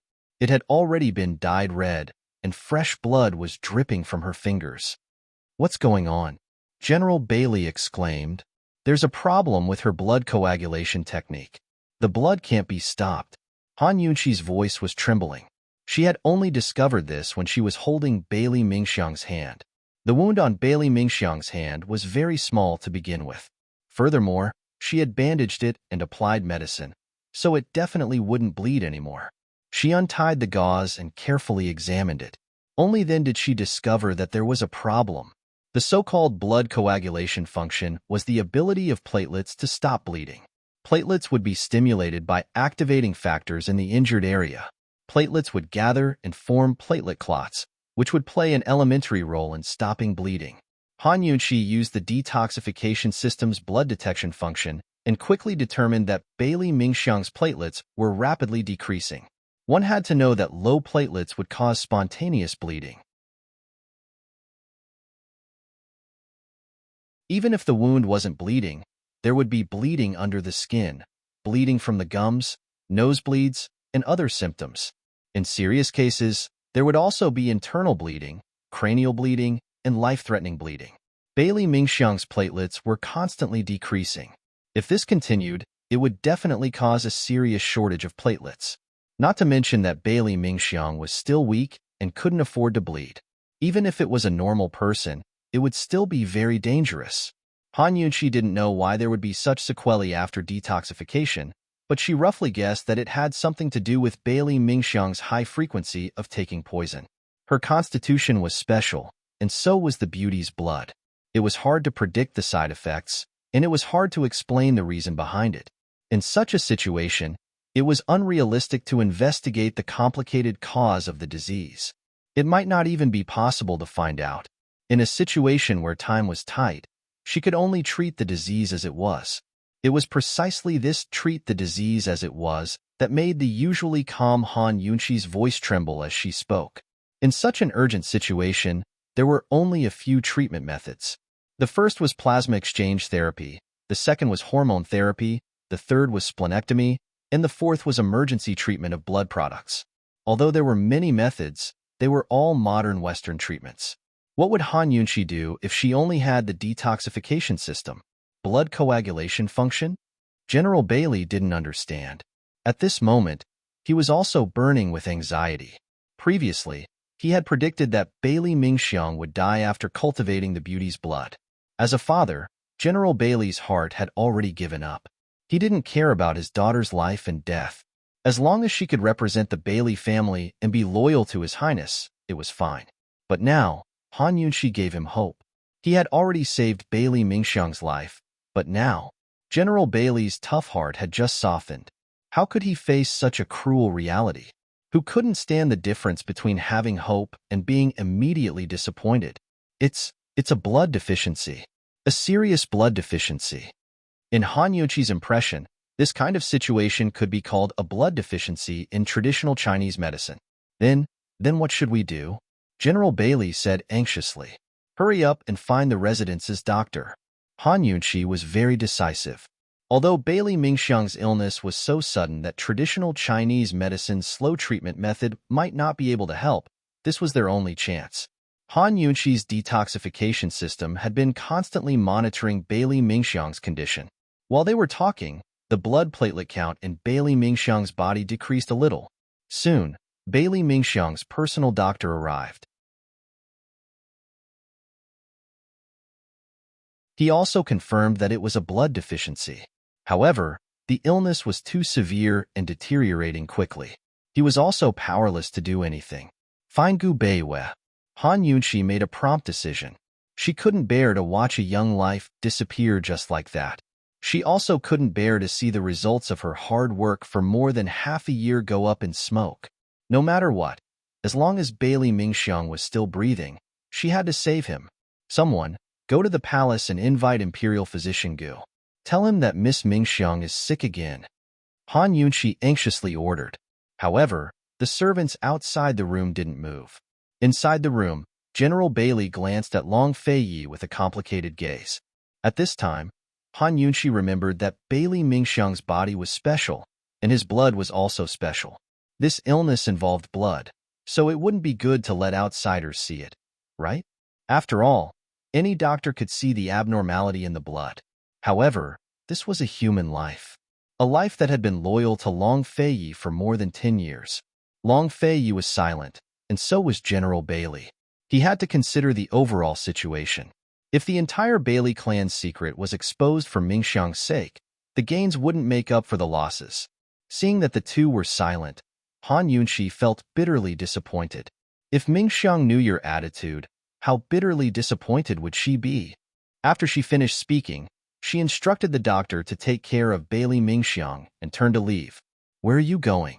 Long Feiyi chased after her. If you don't save him, I'll save him myself. Don't worry, I won't reveal any secrets. Han Yunxi angrily replied. At least tell this prince how to save him. Long Feiyi compromised in the end. Go find Gu Beiwei. I can at least ask him how to treat acute blood loss. Han Yunxi truthfully replied. Although she was angry and anxious, she still maintained the calmness that a doctor should have. Long Feiyi sighed softly. I'll take you to the palace. Hurry up. Han Yunxi didn't reply. Long Feiyi took her out and mounted a horse, heading straight for the palace's Imperial Academy of Medicine. Fortunately, Gu Beiwei happened to be on duty and was in the Imperial Academy of Medicine. Long Feiyi waited outside while Han Yunxi went in alone. She didn't reveal any information and only asked how to treat acute blood loss. This illness is very dangerous. Quickly take me to see him. Gu Beiwei was also anxious. You don't need to go, and you don't need to ask too many questions. Just tell me if there's a way. Han Yunxi was very direct. Gu Beiwei was a smart person, so he immediately understood that the situation wasn't simple. He didn't ask too many questions and turned to write a prescription for Han Yunxi. Use this medicine to stabilize his condition first. Quickly go to the Medicine Ghost Valley and ask Gu Qisha for a medicine. If you can get the medicine and take it within 5 days, you'll have enough time to slowly recuperate. Otherwise, what medicine? Han Yunxi asked anxiously. Cinnabar heart. Gu Beiwei said seriously. Thank you. Han Yunxi was overjoyed. She knew that Gu Beiwei would give her hope. She bowed, took the prescription, and immediately left. After she sent someone to deliver the prescription to the Bailey estate, she said to Long Feiyi, Your Highness, go to the Medicine Ghost Valley now. You must return within 5 days. Gu Qisha isn't in the Medicine Ghost Valley. Long Feiyi didn't know what Cinnabar heart was, but if it could cure such an urgent illness, it must be an expensive medicine. The old butler in the Medicine Ghost Valley couldn't make the decision. He's not here? How do you know? Han Yunxi was surprised. Long Feiyi subconsciously avoided her gaze. I heard it from my subordinates 2 days ago. Han Yunxi was only surprised that Long Feiyi wasn't here. She didn't know how Long Feiyi found out. I don't care anymore. I have to find it. Let's go now. She was very decisive. Long Feiyi didn't even have the chance to refuse. He could only obey. Note to readers, don't miss out on the Genius Poison Consort's official WeChat account. WeChat ID, Tienkexia Dufi.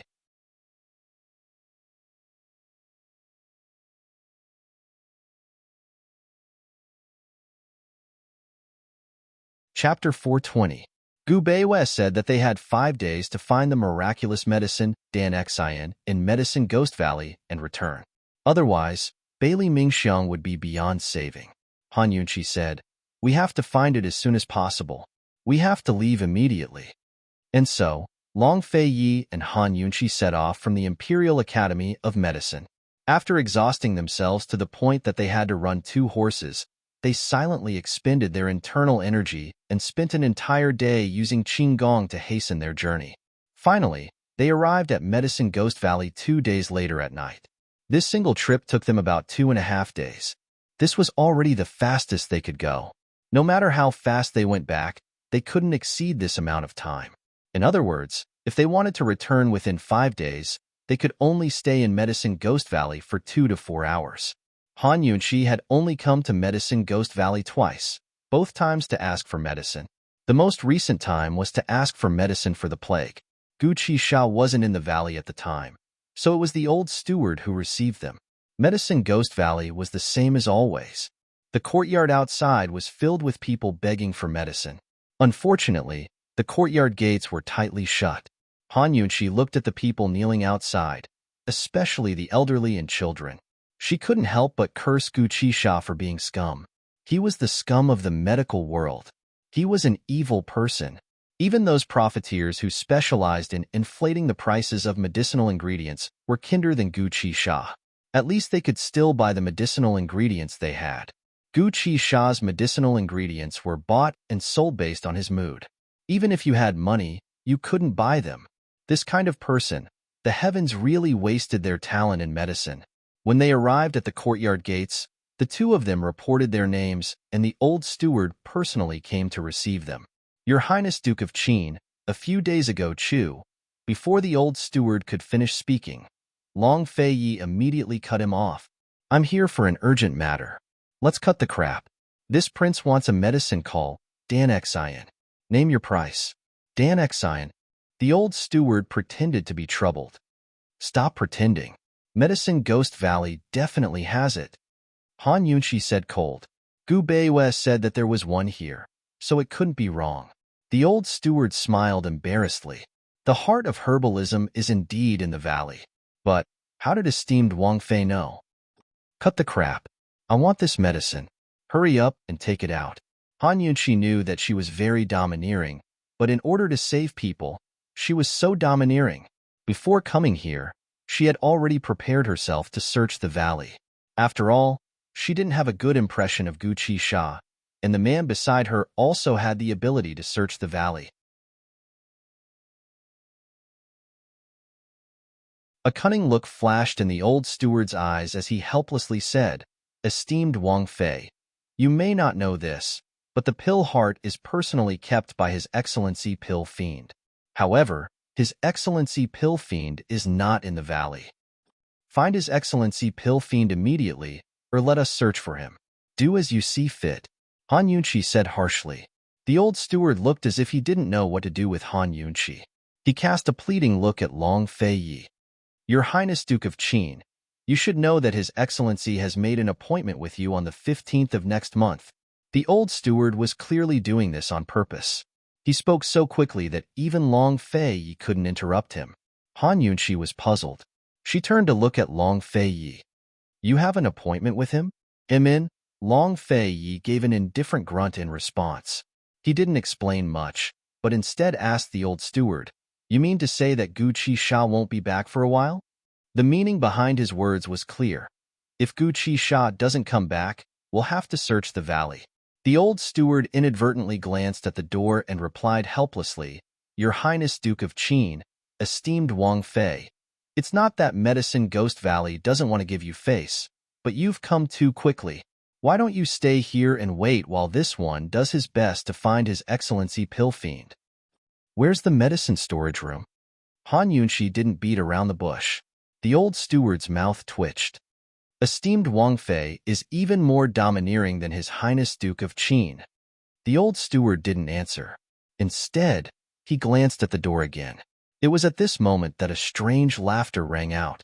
Long time no see, Qin Wang Fei. Han Yunqi immediately recognized this strange laughter. It belonged to Gu Qisha. She looked in the direction of the voice and saw Gu Qisha, dressed in all black, gliding in through the door. He only landed on the ground when he entered the room, revealing his boots. His ghastly appearance would frighten any young girl. However, Han Yunqi wasn't a young girl. She stretched out her hand in front of Gu Qisha. I want the essence of cinnabar. Gu Qisha wasn't in a hurry. He leisurely sat down and looked at Han Yunqi with interest. His sharp eyes were filled with joy, and his smile seemed to overflow. Anyone who was paying attention would be able to tell that this guy was especially happy at this moment. The look in his eyes made Long Fei Yi very unhappy. Chu Shifeng had just been told a few days ago that this guy wasn't in Medicine Ghost Valley. Why was he here today? Long Fei only looked at Gu Qisha coldly without batting an eyelid. I'm in a hurry to save someone. Are you giving it to me or not? Han Yunqi asked seriously. Gu Qisha pretended not to understand. Lass, what did you say just then? What do you want? Essence of cinnabar. I want the essence of cinnabar. Han Yunqi said loudly. Oh, You want this Excellency's essence of cinnabar, Gu Qisha murmured to himself. Under his black robes, he was currently clutching his hand over his heart. Unfortunately, no one saw. What did you say? Gu Qisha had spoken too quietly for Han Yunshi to hear clearly. Gu Qisha laughed. Lass, you said last time that if we met again, you'd tell me where the wall-hitting ghost was. Of course Han Yunshi remembered. She'd whetted Gu Qisha's appetite the first time. She'd come to Medicine Ghost Valley to find a way out for herself. Give me the essence of cinnabar and I'll tell you right away, Han Yunshi said seriously. No. You tell me first. Gu Qisha seemed to be in a rush on purpose. It'd take time to search the area, but since this guy was here, she might as well deal with him directly. Han Yunshi kept her cool and said patiently, if I tell you first, you'll give me the essence of cinnabar? She assumed that Gu Qisha would seize the chance to make things difficult for her and raise other conditions. She was even prepared to concede unconditionally, but Gu Qisha simply nodded his head. Of course. You said it. You can't go back on your word. Han Yunshi didn't dare to believe him. Gu Qisha suddenly chuckled meaningfully. Esteemed Wang Fei, His Highness Duke of Qin is here. How could old man go back on his word? He made it sound as if he was afraid of Long Fei Yi. Han Yunshi didn't know that Gu Qisha and Long Fei Yi had fought before. However, in her opinion, Gu Qisha was indeed afraid of Long Fei Yi. How could His Excellency Pill Fiend go back on his word? Han Yunshi said first, before giving Gu Qisha an answer. The wall-hitting ghost was right on top of your roof. I saw it when I came in. Gu Qisha stretched out his bony hands and clapped them loudly. You're amazing, lass. Old man likes it. Han Yunshi was about to speak when Gu Qisha suddenly pulled out a brocade box from his sleeve. Lass, this is the essence of herbalism. Although they had agreed to it, Han Yunshi still felt that Gu Qisha was being too kind this time. She almost couldn't believe it. When the brocade box was opened, there was a blood-red pill lying inside. Gu Qisha handed the pill to Han Yunshi and smiled. Lass, I'm giving you my entire essence of herbalism. Han Yunshi felt uncomfortable when she heard those words, so she didn't take it. The usually calm Long Fei couldn't keep his cool. He suddenly snatched the essence of herbalism from Gu Qisha and coldly said, It's for saving others. She doesn't need it. A disdainful smile flitted across Gu Qisha's eyes. Your Highness Duke of Qin, I'll definitely give you an answer on the 15th of next month. Long Fei Yi glanced at him, then left with Han Yunshi. Han Yunshi had just found out that Long Fei Yi had an appointment with Gu Qisha. Now that she had the essence of herbalism, it was more important for her to hurry back and save Gu Qisha.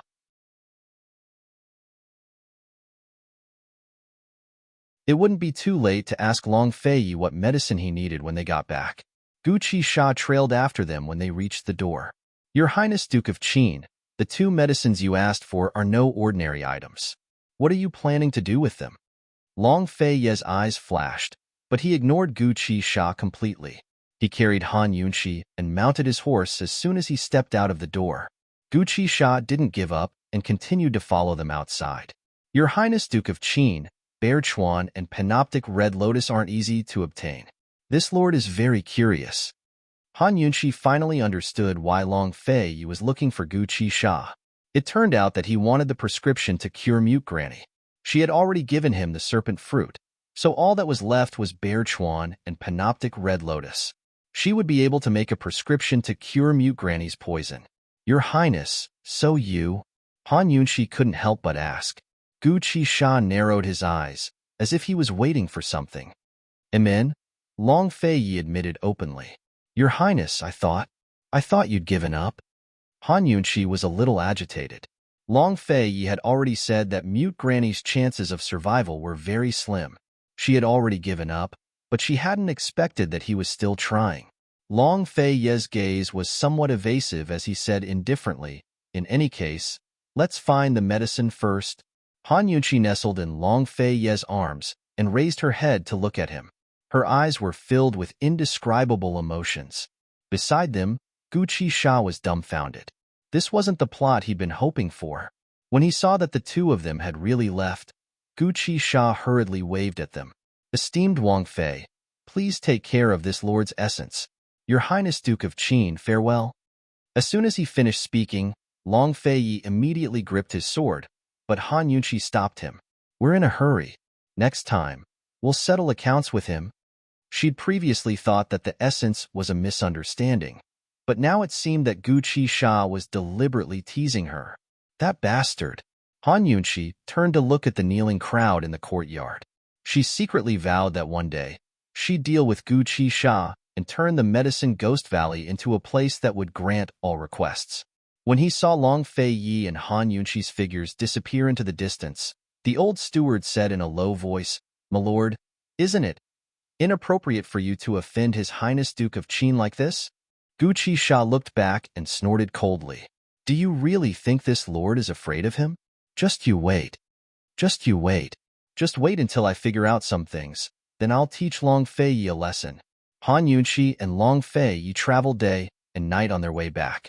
During this journey, Long Feiyi had expended a lot of internal energy. If Bailey Mingxiang knew that His Highness Duke of Qin had sacrificed so much, he'd probably be touched and even more distressed. By the time Han Yunqi and Long Feiyi arrived at the Bailey estate, it was the 5th night. Time was of the essence. Fortunately, Han Yunqi was quick-witted. She'd already placed the essence into the detoxification system in her detoxification space. She'd processed it, boiled it, dried it, and ground it into a powder that could be brewed. As soon as she entered the room and listened to the doctor's report on the situation over the past 5 days, she sent everyone out. Then, she took out the powder from the detoxification system and brewed it. She personally fed it to Bailey Mingxiang. After feeding him the medicine, she finally sighed in relief. She sat down and activated the detoxification system to check Bailey Mingxiang's blood. However, as she sat there, she suddenly fainted and slowly fell onto Bailey Mingxiang's body.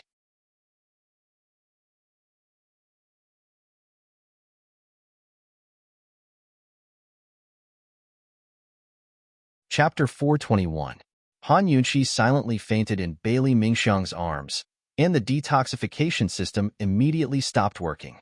This time, the fainting wasn't caused by the detoxification system. Han Yunqi was simply too exhausted. On the morning of Bailey Mingxiang's accident, she had pulled an all-nighter. Over the past 5 days, she had been traveling day and night with Long Feiyi. Although she had taken a nap in Long Feiyi's arms, she hadn't slept for long. With a life in her hands, she really couldn't sleep. Moreover, Long Feiyi had been traveling so hard, so how could she sleep peacefully? Her mind had been stretched taut these past few days, and she had neglected her exhaustion. As soon as she relaxed, she couldn't hold on any longer. At the door, Long Feiyi faced the courtyard with his hands clasped behind his back. General Bailey paced back and forth, both master and servant waiting. After waiting for a while, there was still no movement inside. General Bailey couldn't help but ask, "Your Highness, we've already brought the medicine. There shouldn't be any major problems, right?" General Bailey really wanted His Highness Duke of Qin to go in and take a look. Esteemed Wang Fei would get angry if she was disturbed by others, but if she was disturbed by His Highness Duke of Qin, she probably wouldn't. Long Fei only grunted in response. When Han Yunqi was saving people, he was basically invited out. He had never been there to watch. General Bailey wanted to say something, but hesitated. He could only pace back and forth again. He waited and waited, but suddenly, a loud shout came from inside the room. Someone come." This was Bailey Mingxiang's voice. "What's going on?" Before General Bailey could react, Long Feiyi had already pushed open the door and rushed in. Bailey Mingxiang had already sat up and was looking at the unconscious Han Yunqi on her lap.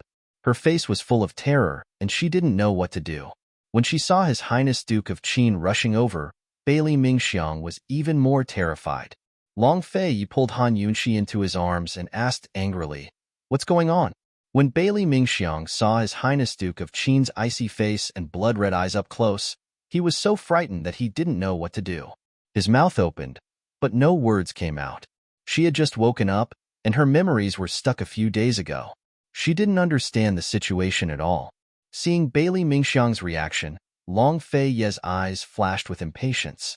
He roared, "Bailey Yuan Long, get a doctor." General Bailey had just arrived at the door when he saw the scene in the room and was frightened. He thought that something had happened to his daughter, but he never thought that something had happened to the Princess Consort. Fortunately, the doctor was nearby and quickly came over. The physician in the estate was already in awe of His Highness Duke of Qin.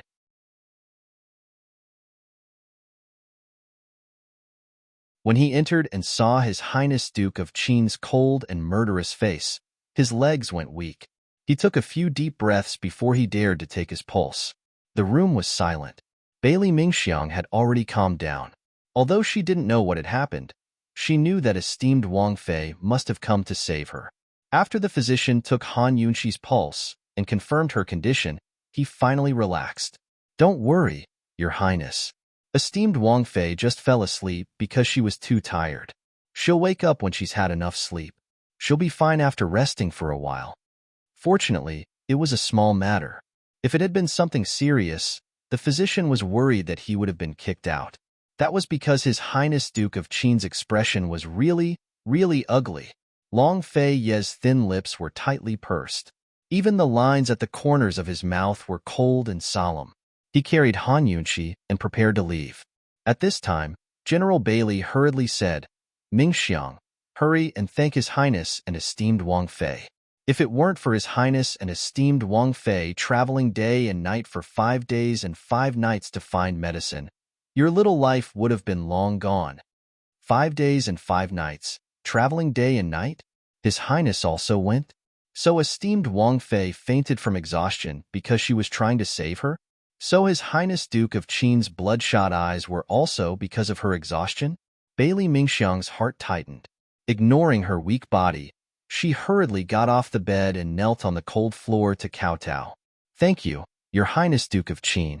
Thank you, esteemed Wang Fei, for saving my life." Long Fei didn't even look back as she knocked her head against the ground. Instead, he strode away like a shooting star. As for whether Bailey Mingxiang had taken the medicine and recovered, he didn't care. He was already far away, but Bailey Mingxiang was still kneeling on the ground. General Bailey hurriedly helped her up and had the physician take a look. After the physician's examination, he repeatedly expressed his amazement. Imperial Physician Gu's medicine is indeed miraculous. Mrs. Body is fine, but she's still too weak. She needs to slowly recover. General Bailey was overjoyed. He rewarded the physician and had him withdraw. Bailey Mingxiang finally opened her mouth. "Father, His Highness, as a father, he knew best what his daughter was thinking." He told Bailey Mingxiang everything that had happened over the past few days, including the matter of the beauty's blood. "You're just disobedient. Esteemed Wang Fei told you to take the medicine slowly, but you just had to eat it all at once." Fortunately, esteemed Wang Fei was only exhausted. "If something had happened to her, I'd like to see what you'd do," General Bailey reprimanded. Bailey Mingxiang lowered her head and silently accepted the criticism. She hadn't eaten all of the poison on purpose.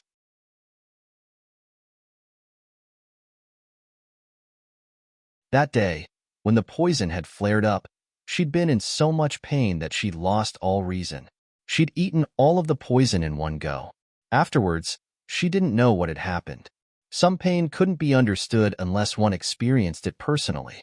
Thus, no matter how much she explained, it was useless. Others would only think she was being unreasonable. The Bailey clan's mission is to obey. Have you forgotten? General Bailey questioned loudly. Although he loved his daughter, the clan's mission was more important. Bailey Mingxiang raised her head, her eyes clear and resolute. Daughter knows her wrongs. Father, please punish me. General Bailey exhaled. Don't let your thoughts run wild. Be good and take care of your body. I'll send over a few servant girls and Mama to serve you later. Bailey Mingxiang's eyes tightened as she quickly lowered her head. This was the first time her father had spoken to her like this in all these years. General Bailey rose to his feet and prepared to leave before he said, Mingxiang, since I've saved your life, I should arrange your marriage for you as well. Which daughter of a large clan had the right to decide their own marriage? No matter who they married, everything had to be done in the interest of the clan. Marrying a daughter-in-law was the same as marrying another clan's power. It was the same with marrying off a daughter. General Bailey's other daughters had all married into powerful and influential clans in Cloud Realm continent, expanding the Bailey clan's sphere of influence. Bailey Mingxiang was the Bailey clan's youngest daughter and the one with the most suitors. As long as she was willing to marry, the Bailey clan would definitely be able to win over an equal number of allies. Bailey Mingxiang kept her head bowed and didn't answer General Bailey. Marriage wasn't something that could be decided in a day or two, so General Bailey was only reminding her first. Then he left. At the Duke of Qin's estate, Long Feiyi had summoned Gu Beiyue as soon as he returned. Although Gu Beiyue was on his guard, only Gu Beiyue's medical skills earned his trust in the capital city. With Gu Beiyue's medical skills, he didn't even need to take Han Yunqi's pulse to know what was wrong with her. Moreover, he didn't only take her pulse seriously, but also did a few small tests to ascertain that Han Yunqi was simply exhausted. Knitting his brows, he said, "Your Highness, esteemed Wang Fei fainted from exhaustion. She's too tired. When will she wake up?" Long Feiyi asked coldly. "That's hard to say." Gu Beiyue's expression was serious. "Your Highness, if she fainted from exhaustion, she'll wake up in a day or two at best. In severe cases..." "What?" Long Feiyi grew anxious. Gu Beiyue withdrew and bowed with his hands clasped in front. "In severe cases, she'll never wake up." Slap. There was a loud crash as Long Feiyi slapped the table. The precious ebony tea table shattered into pieces on the floor.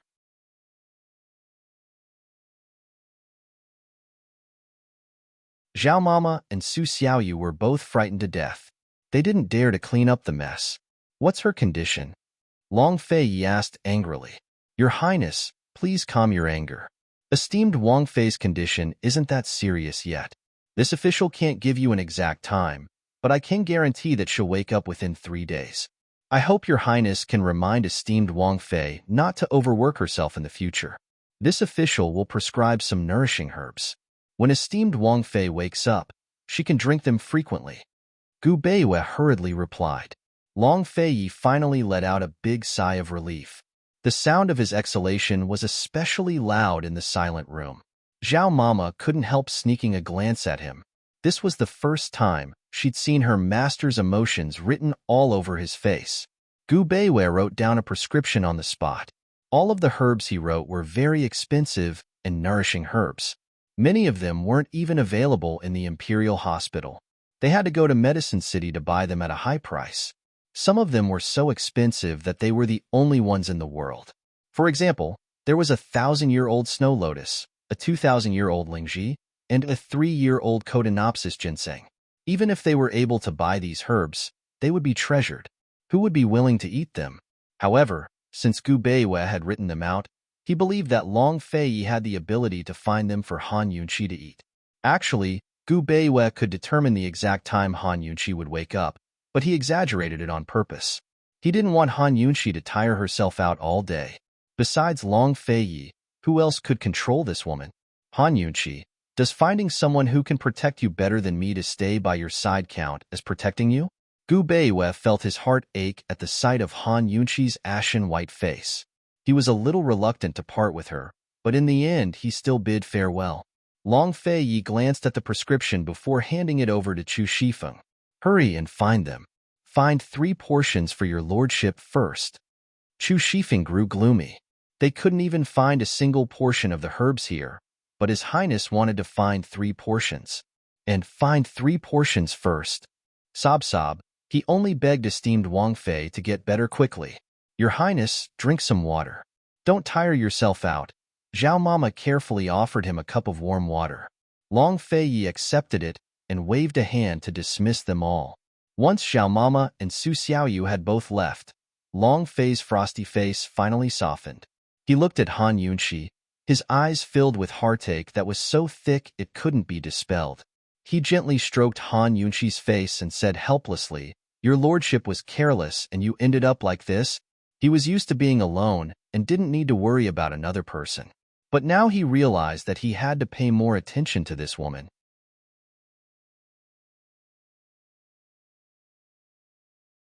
Long Fei Ye's fingers brushed past Han Yunqi's dry lips before he immediately drank a mouthful of warm water. He slowly leaned closer and began to feed her mouth, but right at this moment,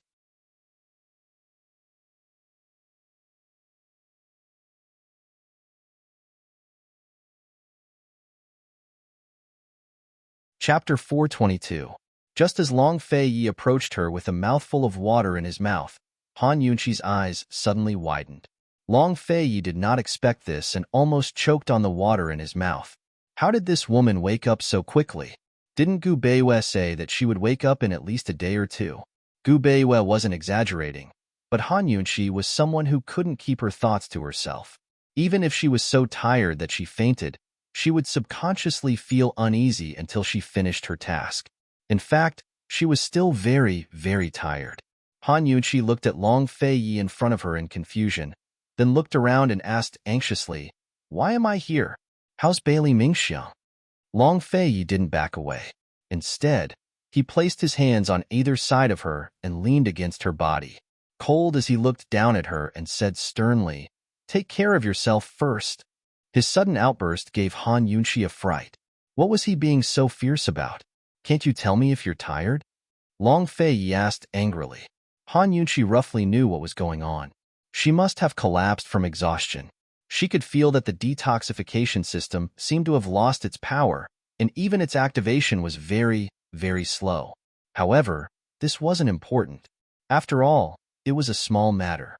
She asked again, "Your Highness, has Bailey Mingxiang recovered after taking the medicine?" Long Fei Ye's earlier unhappiness was only in his eyes, but now it was written all over his cold face. He threw two words at her, "Dead?" "What?" Han Yunqi was shocked and wanted to get up, but Long Fei Yi pressed her down hard. Han Yunqi was in pain, but she didn't care. She asked in shock, "How could this be? Was the medicine fake?" She had already done her best. Even if she was so tired that she was about to collapse, she still held on until she was fed the medicine. How could this be? "He's just a subordinate. Why are you so concerned about him?" Long Fei Yi asked. Han Yunqi shook her head in disbelief. "Long Fei Yi, aren't subordinates also human? How much had Bailey Mingxiang suffered in order to raise Beauty's blood? Even if there's no merit, there's still hard work. Aren't you afraid of losing people's hearts by being so heartless?" Han Yunqi did not understand. Long Fei Yi was able to win the hearts of the people by providing disaster relief. How could he be so heartless to his subordinates? Long Fei Yi was stunned. He looked at Han Yunqi without saying anything. Ever since he was young, he had never understood what was called meritorious service or hard work. Whether it was his imperial mother, Aunt Ru, Tang Zijin, or even Bailey Yuanlong, they all told him that there was no such thing as merit or hard work, only honor. All the efforts and sacrifices made for the sake of that great cause were worthy of pride. He always remembered his imperial mother's words. For the sake of that great cause, you must also give up everything. You only need to keep your life."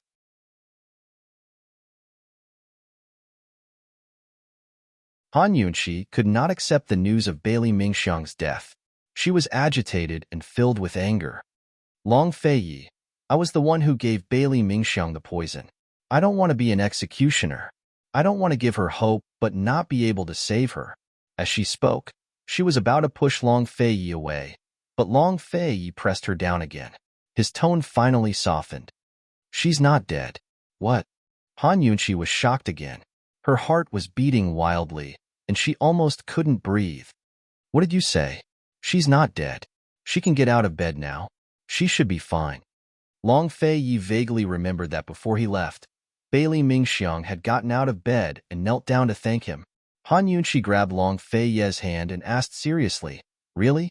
Long Fei Yi was very impatient, but he still nodded. Han Yunqi exhaled in relief. Thank goodness, thank goodness. How's the situation now? I'll go take a look." But Long Fei Yi's cold face turned completely gloomy. He was too lazy to waste words, but simply warned, "Why don't you try getting out of bed?" Han Yunqi gave a start. Only then did she realize that she was being pressed down by a certain stern person. Currently, Lil Thing was hiding on the side. watching the ambiguous position of the two people on the bed for a long time. It couldn't understand what Mama Yunshi and Papa Long were saying, but felt that this position was too something. Even it felt a little embarrassed. It was wrong to peep at other people's privacy, but this scene was so beautiful that it couldn't bear to look away. This position, combined with Long Fei Ye's stormy gaze, convinced Han Yunshi to be obedient. As long as the medicine wasn't fake and Bailey Mingxiang's life was saved, then all that was left was to nurse her back to health. She could set her mind at ease. As for trying to get out of bed, she decided against it. Long Fei Ye's gaze right now could kill. She admitted that she wasn't so noble. Compared to Bailey Mingxiang's life, she valued her own more. Han Yunshi's expression was docile as she pursed her lips, not daring to speak. Long Fei Yi looked at her. No, it was more accurate to say that he was glaring at her. Actually, she didn't quite understand. She was just tired. So why was he being so fierce to her? Silence reigned in the room for a long time. Han Yunshi felt uncomfortable from being glared at, so she avoided Long Fei Ye's gaze and asked mildly, "Your Highness, can you bestow upon me a mouthful of water? I'm thirsty." Although Long Fei Yi wasn't happy, he still brought the cup over immediately. When he saw Han Yunshi get up, he even helped her up. However, before he could completely help her up, Long Fei Yi suddenly pressed her down again. What was this guy doing? Han Yunshi fell back onto the pillow. She was baffled and almost flipped out. Who knew that Long Fei Yi would drink a mouthful of water and lean in very, very close to her? Han Yunshi's eyes widened.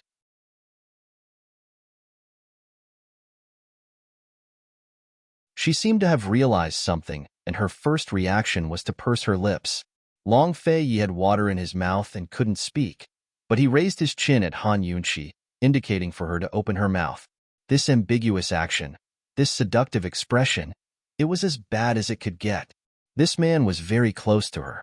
His hot breath scattered on her face, and his smooth chin was neither close nor far, occasionally touching her face. Han Yunshi's entire body tensed up. This was the first time she realized that this emotionless and cold man could be so bad. "Give me a mouthful of water to drink" was actually interpreted in this way. She was drunk. Han Yunshi didn't open her mouth, so Long Fei Yi kept rubbing against her. Han Yunshi glared at him, but he simply pressed his lips against hers. On the rafters, Lil Thing covered its eyes with its paws, but still peeked between its fingers. It discovered that Mama Yunshi was really getting bolder and bolder, while Papa Long was getting naughtier and naughtier.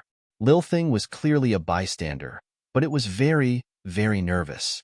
It didn't even dare to breathe too loudly for fear of being discovered. Han Yunshi stubbornly refused to budge, but Long Fei Yi wasn't so kind.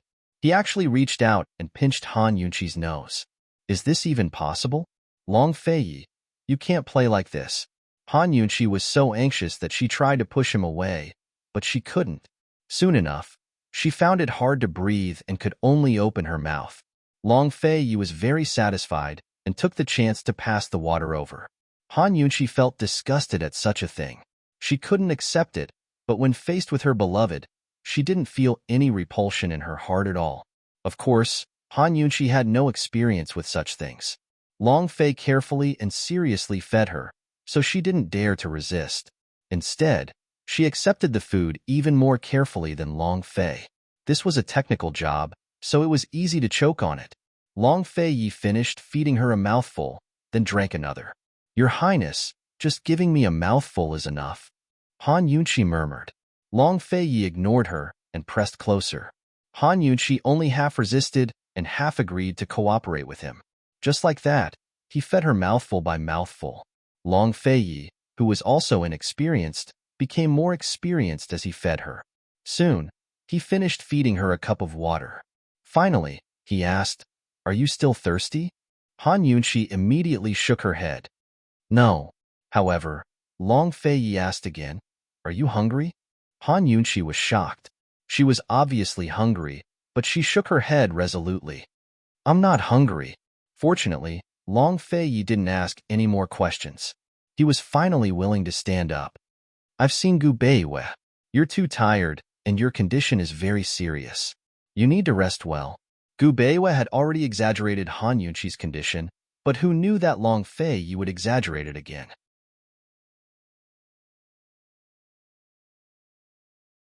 Han Yunqi was very clear about her own condition, but when she heard Long Fei's words, she couldn't help but suspect that she was really exhausted.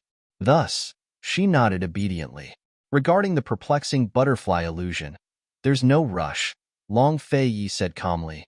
Now that he had the beauty's blood, his research on the perplexing butterfly illusion had taken a step forward. Han Yunqi didn't feel anything at first, but when she heard Long Fei's words, she suddenly realized how much this guy cared about her. He actually wanted her to put aside something as important as deciphering the perplexing butterfly illusion for the time being. Her heart, which had been a little chaotic from being bullied earlier, suddenly calmed down. Thinking back to his anger just now, she finally understood his worries. Han Yunqi looked at Long Fei, her gaze and voice gentle. "Your Highness, don't worry. I'm fine." When Han Yunqi looked at him like this, Long Fei actually felt uncomfortable. He didn't say anything else, and only got up after tucking Han Yunqi in. Han Yunqi looked at the blanket that was tucked tightly in by him, a blissful smile on her face. Sometimes, pledges of undying love weren't as important as a small gesture. After Long Fei left, he immediately ordered Zhao Mama to bring in the food. He also said, "Let esteemed Wang Fei rest well. Without this prince's orders, she's not allowed to leave." Zhao Mama was overjoyed. She saw esteemed Wang Fei bustling about every day, so she had been hoping for her to get sick and stay in leisurely Cloud Pavilion for a few days. Taking care of patients and nursing their bodies was what Zhao Mama was best at. Because of her exhaustion, Han Yunqi's detox system couldn't work for the time being. She could only put aside the matter of the perplexing butterfly illusion for now. She lazily curled up on the bed, looking at the gloomy sky outside the window. She suddenly realized that this weather was very suitable for slacking off. She was very glad. Thanks to this illness, she could steal half a day of leisure. However, before the sky turned dark, Han Yunqi realized that she definitely couldn't afford to slack off. She didn't understand the poison system and was very bored. She wanted to go downstairs to the study, but Zhao Mama didn't let her. "Esteemed Wang Fei, His Highness said that you need to rest well," Zhao Mama said as she brought in a bowl of ginseng soup. Han Yunqi was thoroughly enraged. "Still want a drink? Do you think I'm in confinement?" In just a day, Zhao Mama had brought her more than 10 bowls of soup. 100-year-old hen with astragalus root, 1,000-year-old snow ginseng stewed with hen, poria and atractylodes macrocephalus stewed with hen, donkey hide gelatin stewed with hen, and even bird's nest stewed with hen. "Esteemed Wang Fei, you'll have to suffer first. His Highness has already sent someone to find Imperial Physician Gu's prescription."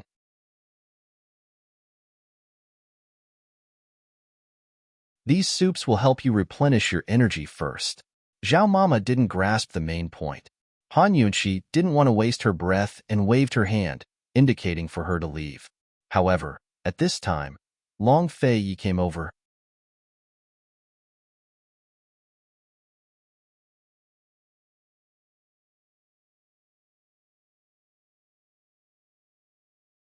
Chapter 423. As soon as Long Fei entered the room, Zhao Mama tactfully placed the soup on the table by the bed and silently withdrew. Han Yunqi assumed that Long Fei wouldn't come by. He should at least sleep for a day and a night, but here he was again. Although Han Yunqi dearly wanted Long Fei to drink the ginseng soup to nourish his body, she saw Long Fei's eyes on the soup and quickly picked it up and downed it all in one go. She must be afraid of Long Fei's teasing. Currently, Lil Thing was still nestled on the roof beam. It had been there all day because there was good food to eat here. Even if it couldn't eat, smelling the chicken soup was a form of enjoyment. Lil Thing glanced at Mama Yunqi's reaction and felt disdain in its heart. Mama Yunqi liked Big Brother Long, but that was all in her mouth and heart. She didn't like him in action. She was just a coward. Big Brother Long had never said that he liked Mama Yunqi, so it was hard to tell what his heart was like. But his actions definitely showed that he liked Mama Yunqi.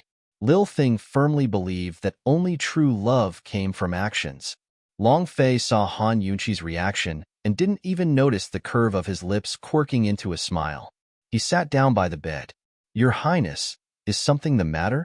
Han Yunqi asked in bewilderment. Once upon a time, she'd been the one to find Long Fei Yi and Long Fei Yi to ask her these questions. Can't I come if I don't have anything to do? Long Fei Yi was stumped by the question. He coughed a few times uncomfortably and asked, Are you feeling better? I'm basically fine. Tomorrow we can try pouring the beauty's blood into the perplexing butterfly illusion, Han Yunqi said seriously. No rush. Take care of yourself, Long Fei Yi emphasized again. Han Yunqi silently chuckled. He wouldn't know if she secretly put it into the detox system for research. Your Highness, can Guqi Sha find the panoptic red lotus and bear chuan? Han Yunqi recalled this matter. The panoptic red lotus and bear chuan were not ordinary medicinal ingredients. They were the most precious of the precious. It's scheduled for the 15th of next month. If he can't find it, no one else can. Long Fei Yi said lightly. I was planning to ask Mu Linger about it, Mu Linger said. If it weren't for the fact that Mute Granny's whereabouts were still unknown, Han Yunqi would have already gone to Mu Ling to look for the medicine. The broomcorn millet poison was most likely administered by Mu Ling. Although Mu Ling was Mu Ling's most beloved daughter, she didn't know anything about it. Therefore, even if she was given the antidote for the broomcorn millet poison, she wouldn't have thought that it would be used to save Mute Granny. Long Fei Yi hesitated for a moment and probed. I'm afraid that even if we find the medicine, it'll be useless. Han Yunqi sighed. With only this clue, we might as well go find Muing Dong.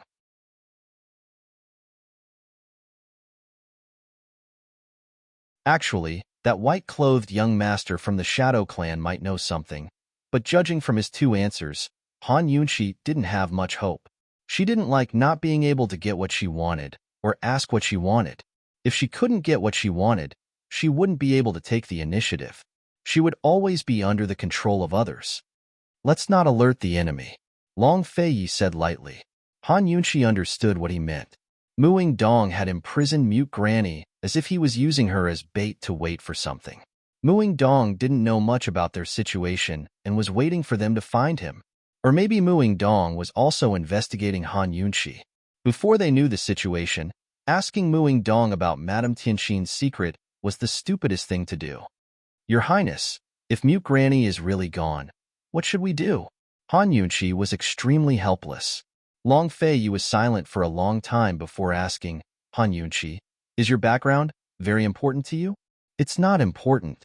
It's not important at all, Han Yunqi replied in her heart. She wasn't the real young miss of the Han family. Miss Han's background had nothing to do with her at all. Helpless, Han Yunqi couldn't tell Long Fei Yi so much. This was her secret alone. My mother died in childbirth. This matter is very strange. If someone wanted to kill my mother back then, why did they leave me alive? Tianxin is Mu Xian. Does my father know of my existence? Is he looking for me? Is he in contact with Muing Dong? Han Yunqi said seriously. If there really was a murderer, they wouldn't even let a pregnant woman go. There must be a deep hatred.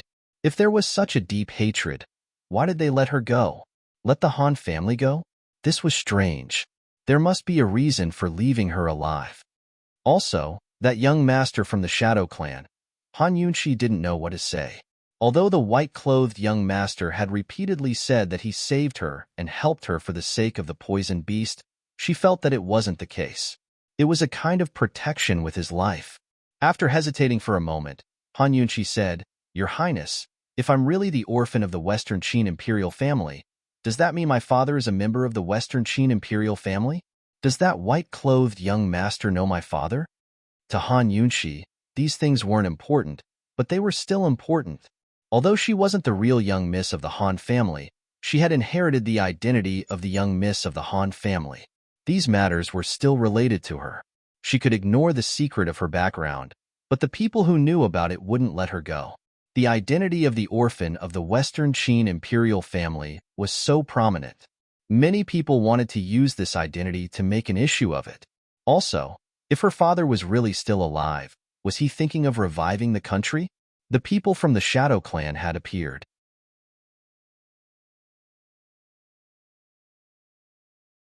What about the other nobles? The orphan of the imperial family was proud and heavy. She carried too much on her shoulders, and her hatred was too heavy. She couldn't be carefree and unrestrained. Han Yunqi hated this identity the most. Did Han Yunxi's words count as an answer to his question? Long Fei said indifferently, "Let's see what Muing Dong and that white-clothed young master do." Han Yunxi nodded. If they couldn't pick up this clue about Mute Granny, then they could only wait and see. She thought that if she was really the orphan of the Western Qin imperial family, then there would be a day when someone would come knocking on her door. The two chatted, and unknowingly, it was late at night. Granny Zhao came to deliver supper. Fortunately, it wasn't chicken soup this time. It was light dessert, Han Yunxi's favorite. Su Xiaoyu followed behind Granny Zhao. She was very quiet and didn't go up to serve. She had to admit that she was afraid of Long Fei. She felt guilty standing in front of him for too long. If Granny Zhao hadn't asked her to help bring the dessert, she wouldn't have come up. After they went downstairs, Su Xiaoyu gossiped in a low voice, "Granny Zhao, it's so late. Is His Highness going to stay the night?" Granny Zhao shook her head. "No one knows what this master is thinking. Perhaps His Highness Duke of Qin really did stay, or perhaps he'd go out again later." "Granny Zhao, why hasn't His Highness Duke of Qin visited esteemed Wang Fei before?" Su Xiaoyu asked, feigning innocence. "How do you know?" Granny Zhao asked unhappily. "His Highness has only stayed the night once. He definitely didn't stay the night that time. They woke up really, really early." Su Xiaoyu said seriously. It was normal for wealthy nobles and imperial relatives to have many wives and concubines, so there were many courtyards in their residences. The head of the household usually had his own courtyard and wouldn't stay with a specific woman. He would only stay the night in his wife's courtyard when he felt like it. This was the same principle as how the emperor favored his imperial concubines. Logically speaking, Han Yunxi should also have her own courtyard in the Duke of Qin's residence. She had always stayed in Long Fei's hibiscus courtyard, which was already a special case. Granny Zhao is unhappy. "You little girl, why are you so concerned? Isn't it all for esteemed Wang Fei's sake?" Su Xiaoyu said, feeling wronged. "Hurry up and get to work. Prepare the tea leaves and refreshments for tomorrow," Granny Zhao urged. Su Xiaoyu immediately retorted, "Esteemed Wang Fei is still recuperating. She won't get up early to make tea tomorrow." "What if His Highness stays the night? Won't His Highness drink it?" Granny Zhao asked patiently. Sometimes she felt that little Yu was very smart, but other times she felt that she was as stupid as a pig. Yu understands. "I'll go right away." Su Xiaoyu quickly went to the courtyard to prepare.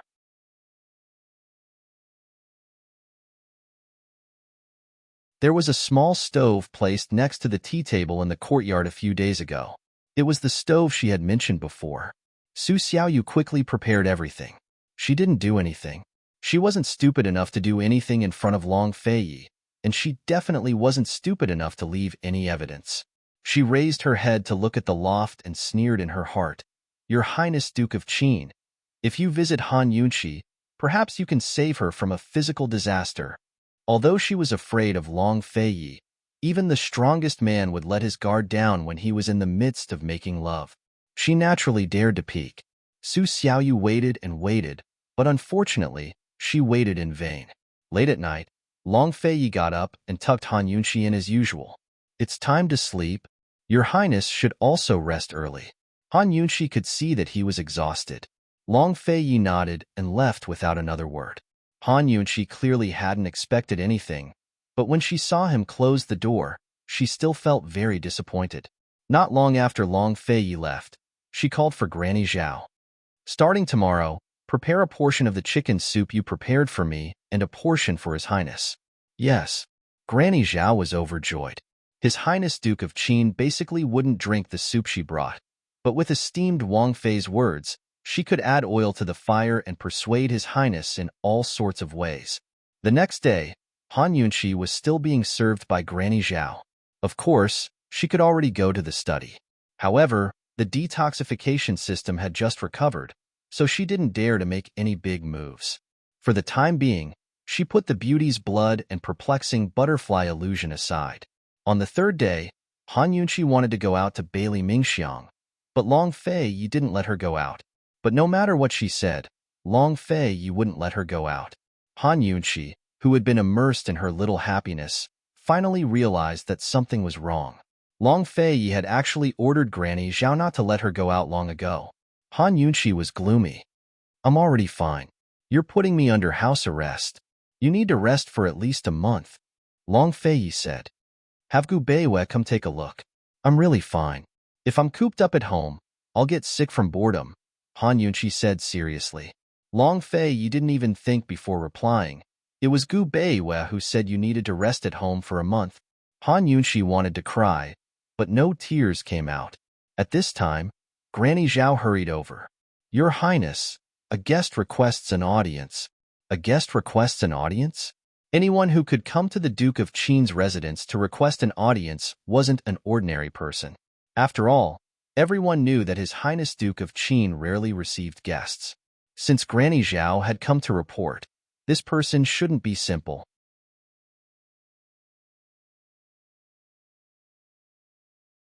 Han Yunqi was still trying to guess, but who knew that this person was looking for her, and not Long Fei? Granny Zhao said, Your Highness, it's Miss Mingxiang from the Bailey Estate. She requests an audience with esteemed Wang Fei. You're tuning in to the Romance Rendezvous YouTube channel. We're so grateful for your support, and don't forget to subscribe to join us on this incredible journey through captivating stories.